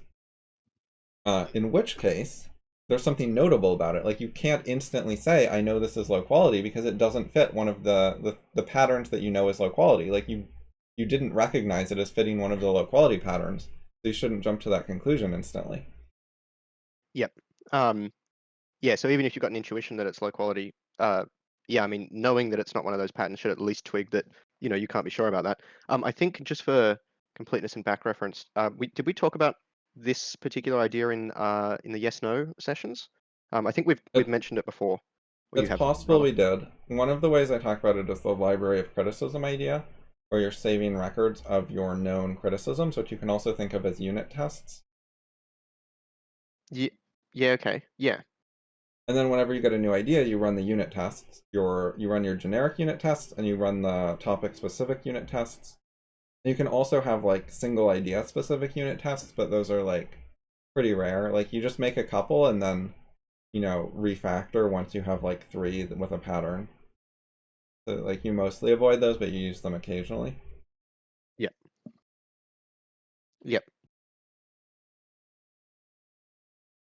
So yeah, you're building up your library of criticism, your test suite, your public record of dumb idea patterns. And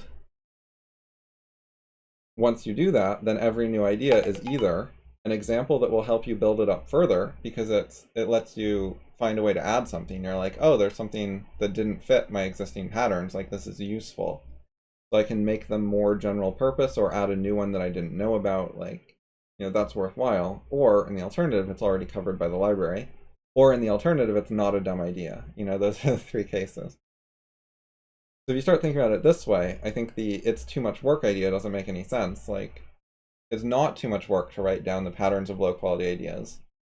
Like, I think if you start doing that, there aren't all that many, like, dozens maybe, but there's a lot of people who can write them down. It doesn't have to be a well, single person. especially with stuff like there's great things to reference, like the place I'd start if I was trying to list stuff like this. I'd say like dot point things that came under BOI sublist, like hard to vary ideas, arguments of authority or whatever else. Like I could just list a bunch in single dot points. It's only like 40 words or something that I've written, but I've already accounted for a huge amount of stuff, and Yeah, it's like documented well enough that anyone who had a problem with that could like actually point that out and know what I'm basing that off, even though it's only 40 words all up. Um, that's not a huge amount of work at all. yeah, I agree. A lot of this is already written down, and you can make a list of references and be done quite quickly with a huge amount of stuff. Yeah. The other thing that occurs to me there is I think like our traditions of referencing things have made it too easy for people to claim responsibility for ideas that they haven't come up with, like as in claim credit, but also it's really difficult to like track stuff down occasionally, especially like when people cite a book for like one sentence in their article or whatever else. Like that strikes me as ridiculous. Um, but yeah, Yeah, it like mostly doing this. depends on whether they give an exact quote, because quotes are searchable. But if it's a whole book Yep. and they don't give a quote, then how are you supposed to find the right part if they don't give pages or quote? Yeah. The other thing about that is, well, I mean, electronic stuff makes that a lot easier, obviously, and before that, you know, um, scanning it by eye would be very difficult. But you need a shockingly small amount of words to end up with like a unique instance of like a sentence in a book. Like, 2 or 3 words is often enough. Um, 4 or 5 words almost guaranteed. It's really, really easy to do. There's not a huge burden there. Even if you come up with like 10 different options, that's still like a vast improvement over, 800 pages. Um, but yeah, I feel like I'm just gonna note it down as it's due for myself.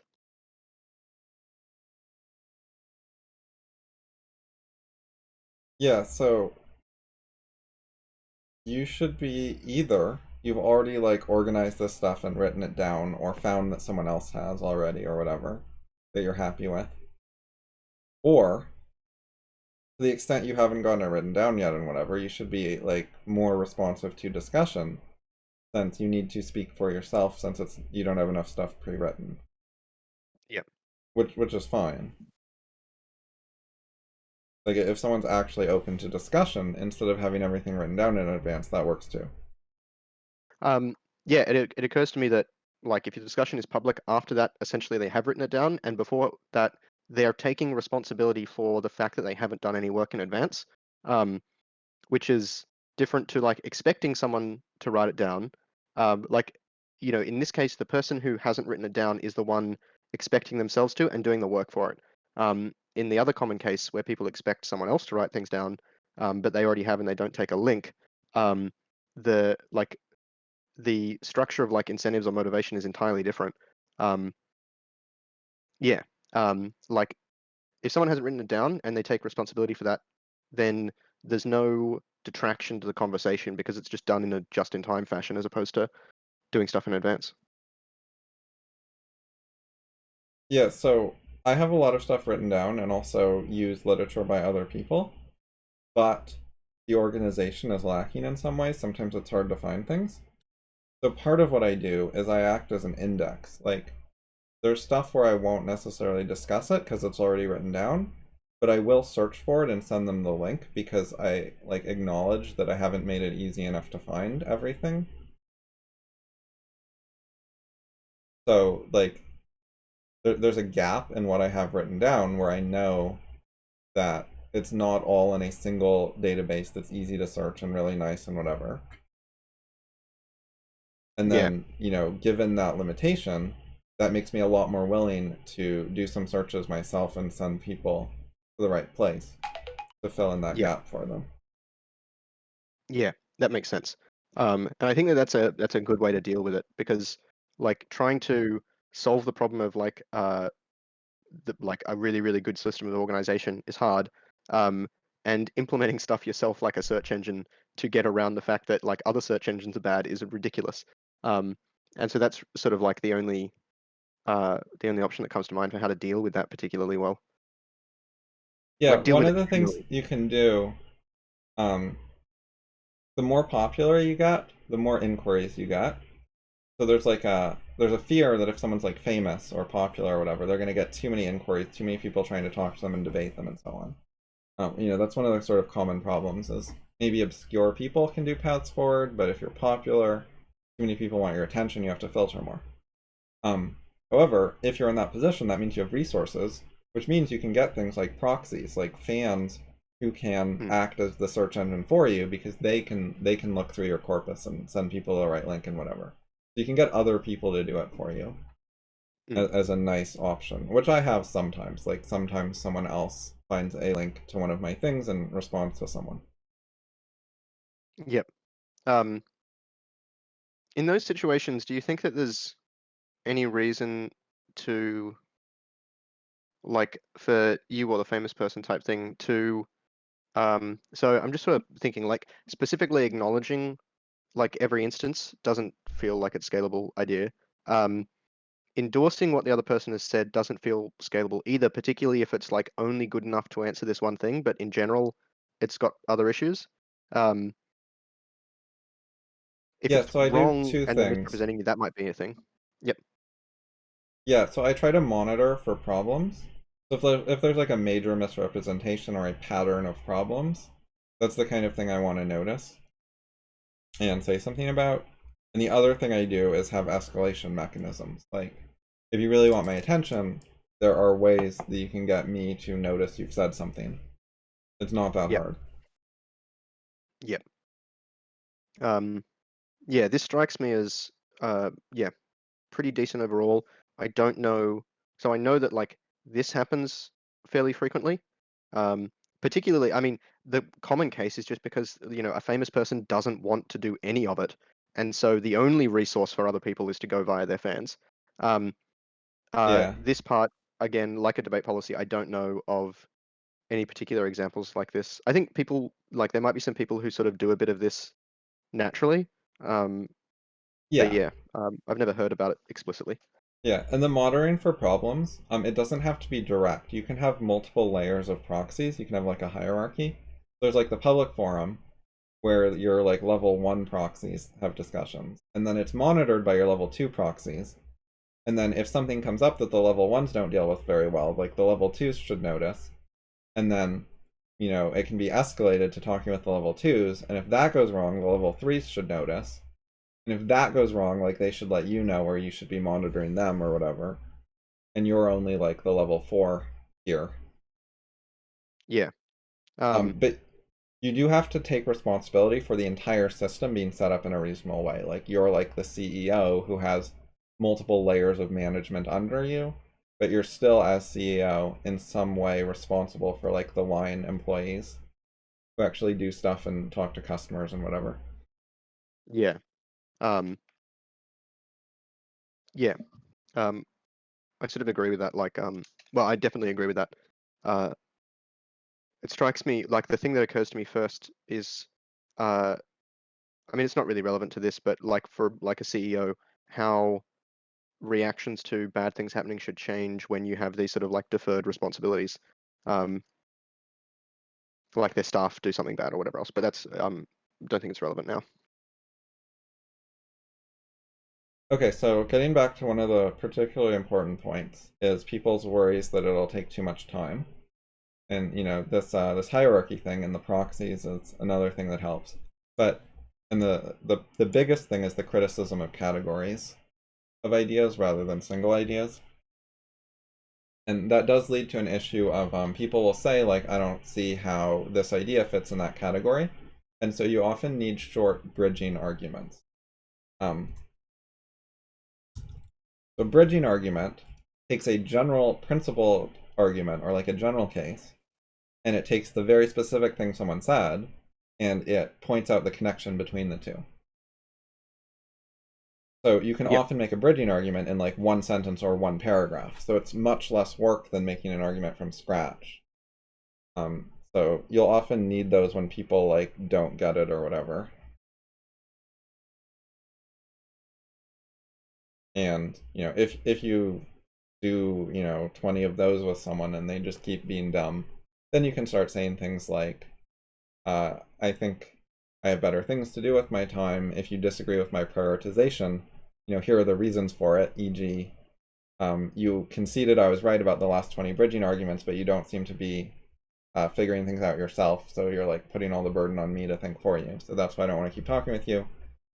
Here's some things you could do that would get my attention or possibly fix it, or and so long for now. And here are some resources if you want to learn more.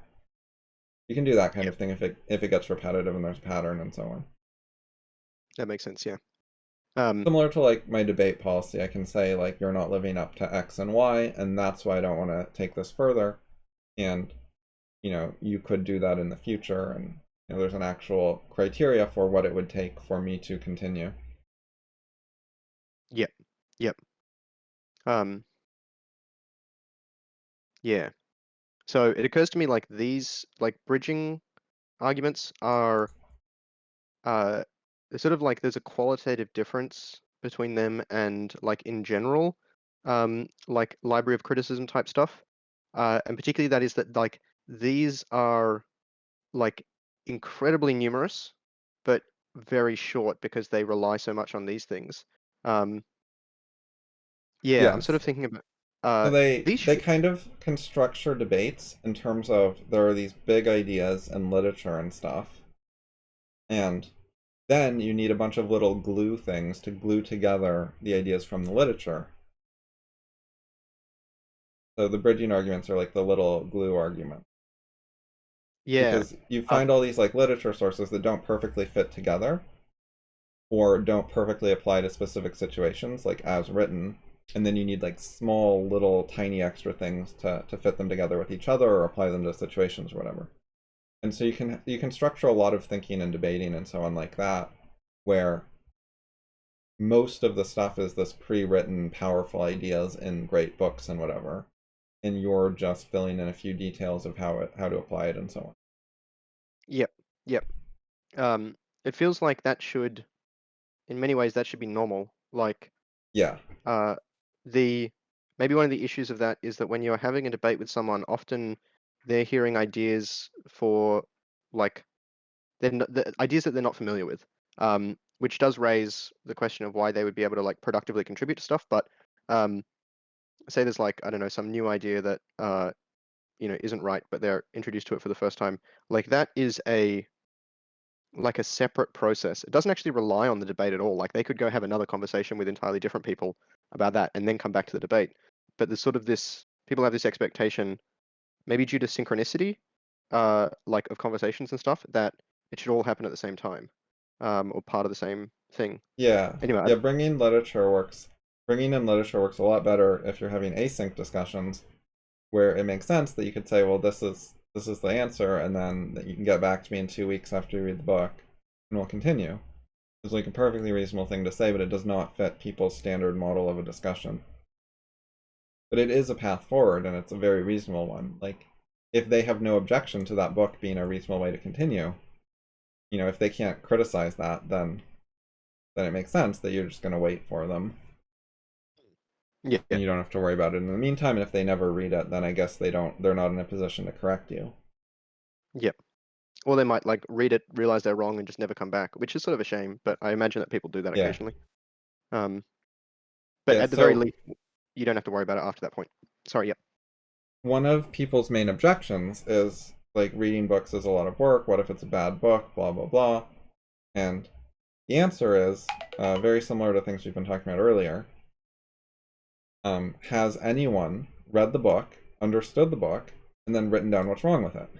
Can you find existing literature criticizing the book? If yes, you can object to being referred to that book and link to this literature that you agree with.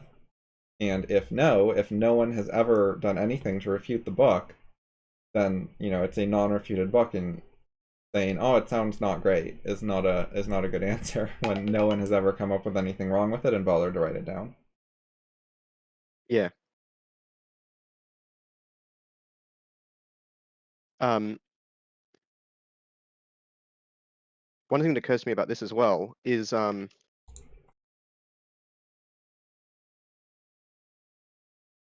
so this is like for anyone who's like interested in like getting status or whatever else with this sort of stuff, that's like pointing this out is an opportunity for them. Like they're saying, like, oh, this is lots of work to explain why this thing is wrong or whatever else, except that no one else has ever done it, and it's obviously substantial now. Like this is, creating a resource for like the ideas that they support that's enduring going on like into the future. Why would someone be like, oh, this is not important, or this is like a lot of work, so I don't want to do it, or whatever else. Um, Yeah, and it's really sad to see large communities that have thousands of people, and none of them will answer the books. And then a tiny community like FI has like multiple people writing rebuttals to papers and books and journals and stuff. a huge variety as well. Yeah, there's a huge asymmetry there, where like Yeah, because a lot of people feel like, well, I have the mainstream view, so I'm probably sort of safe.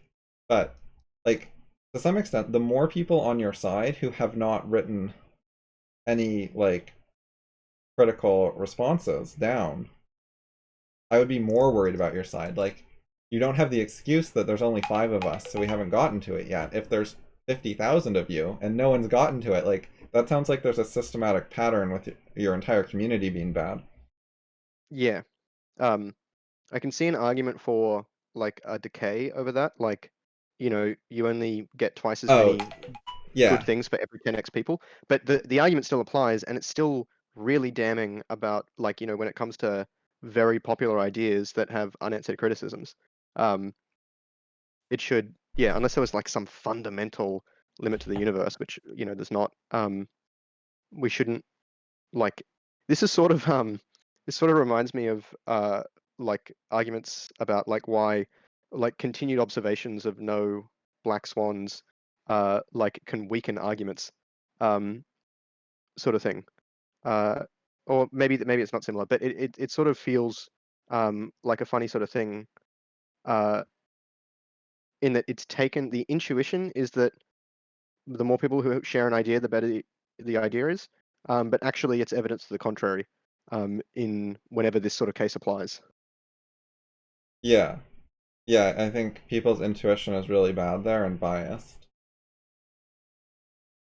Yeah. It's Um, like the more resources and people you have, the less excuse you have for not doing a good job.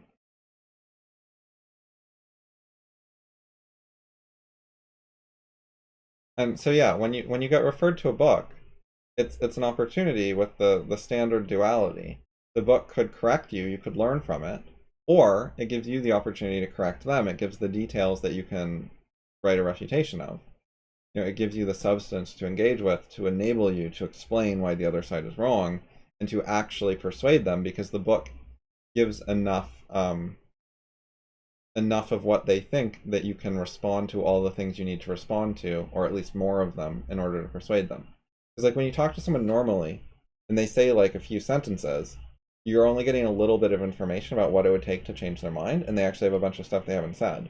Whereas when there's a book, it's more of a collection that's like closer to complete. So if you actually answer the book, you have a much better chance to change your mind, because it helped you be more thorough and understand like more in a more complete way, what are all the things they're getting wrong, what are they right about, what are they wrong about, what are the patterns in their viewpoint, etc. Like, the more information they give you, the easier it is to figure out the right way to persuade them, if you're yeah. actually right and know it, and know what you're talking about, and know all the issues and so on. If you read the book and you're like, oh, I never thought of this, I'll have to think about my new argument about why it's wrong, then one, you're biased, and two, you're not that great expert who already knew everything. You're running into new info. Yeah. Yeah. Um, it occurs to me that there's like saying I need to think about it is like there's one reason to do that is to like just make sure that you accurately transmit info. The other reason is to resolve an unresolved problem. Um, in the second one, like that's an indication that you didn't know the subject as well as you believed, which is in essence a reason to like doubt a lot of stuff about that subject. You can like quickly like Right. reestablish your position by applying, unit tests type stuff, the like test suite. But if you run into something like that, like that's a substantial and should be a surprising thing. Um, yeah, Yeah, or people make potentially. excuses because they're like, well, I know like the main ideas and I can't learn every single dumb idea out there. But again, ideas have reach. You ought to be able to either say, the arguments in this book fall into this known to me category that I've seen before. They're not identical, but they fit the same general principles, so I don't need to think of a new thing to answer them. I just need a new bridging argument to bridge the small gap from my general principle to this particular case. Or, if you can't do that, if you need more than a small bridging argument from your pre-existing way of dealing with a category, then you didn't already understand that issue. Um, my internet went down, but I'm gonna keep talking, I guess. I had 2 more things to say. OBS is still locally recording. So, one, if you use literature, you have to take responsibility for it personally. Like, if you're using literature, it's the same thing as citing your own literature. Like, it's your position.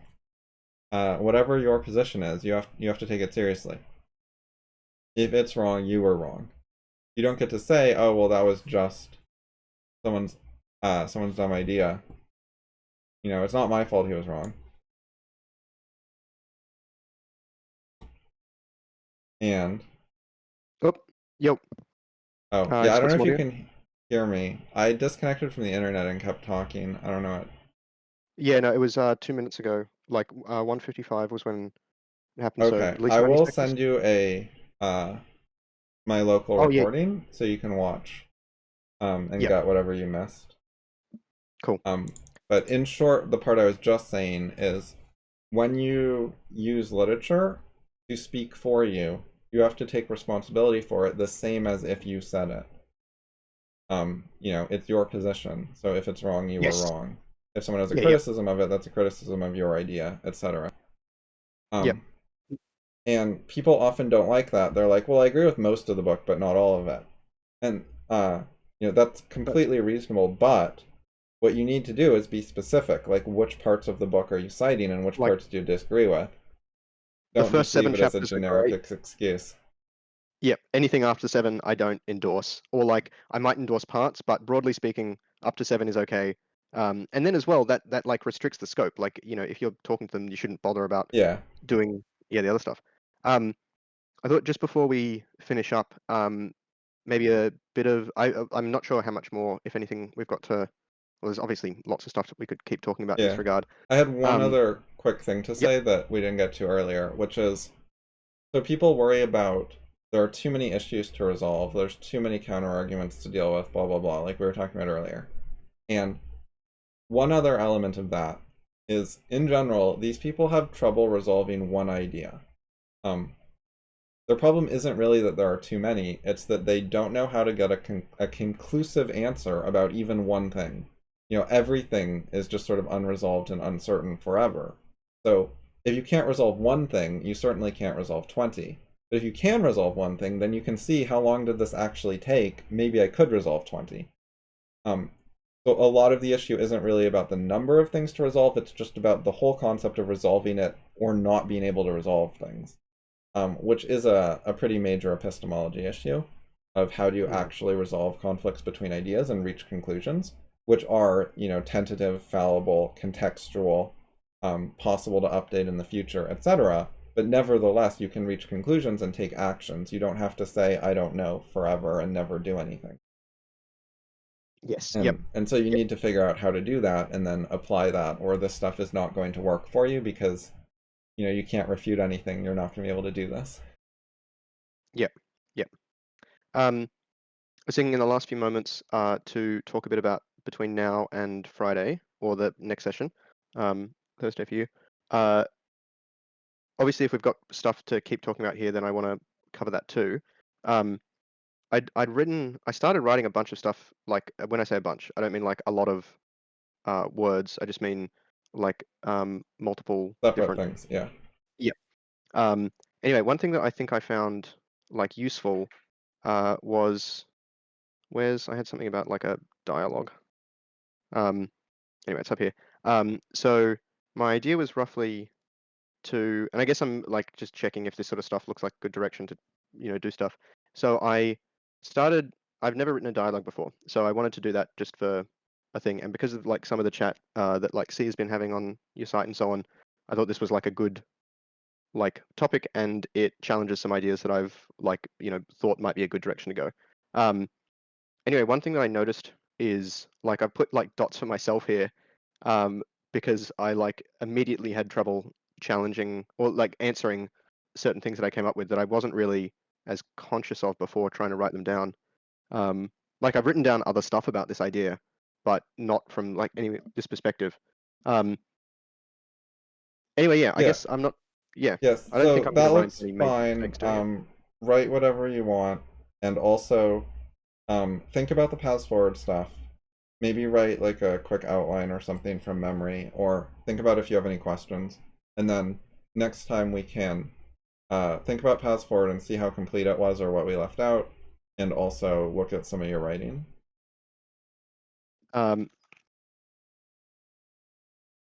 Yep. You could also Yeah. read Cool. some of the Paths Forward articles if you have time. Yep. Yep. Yep. That sounds good.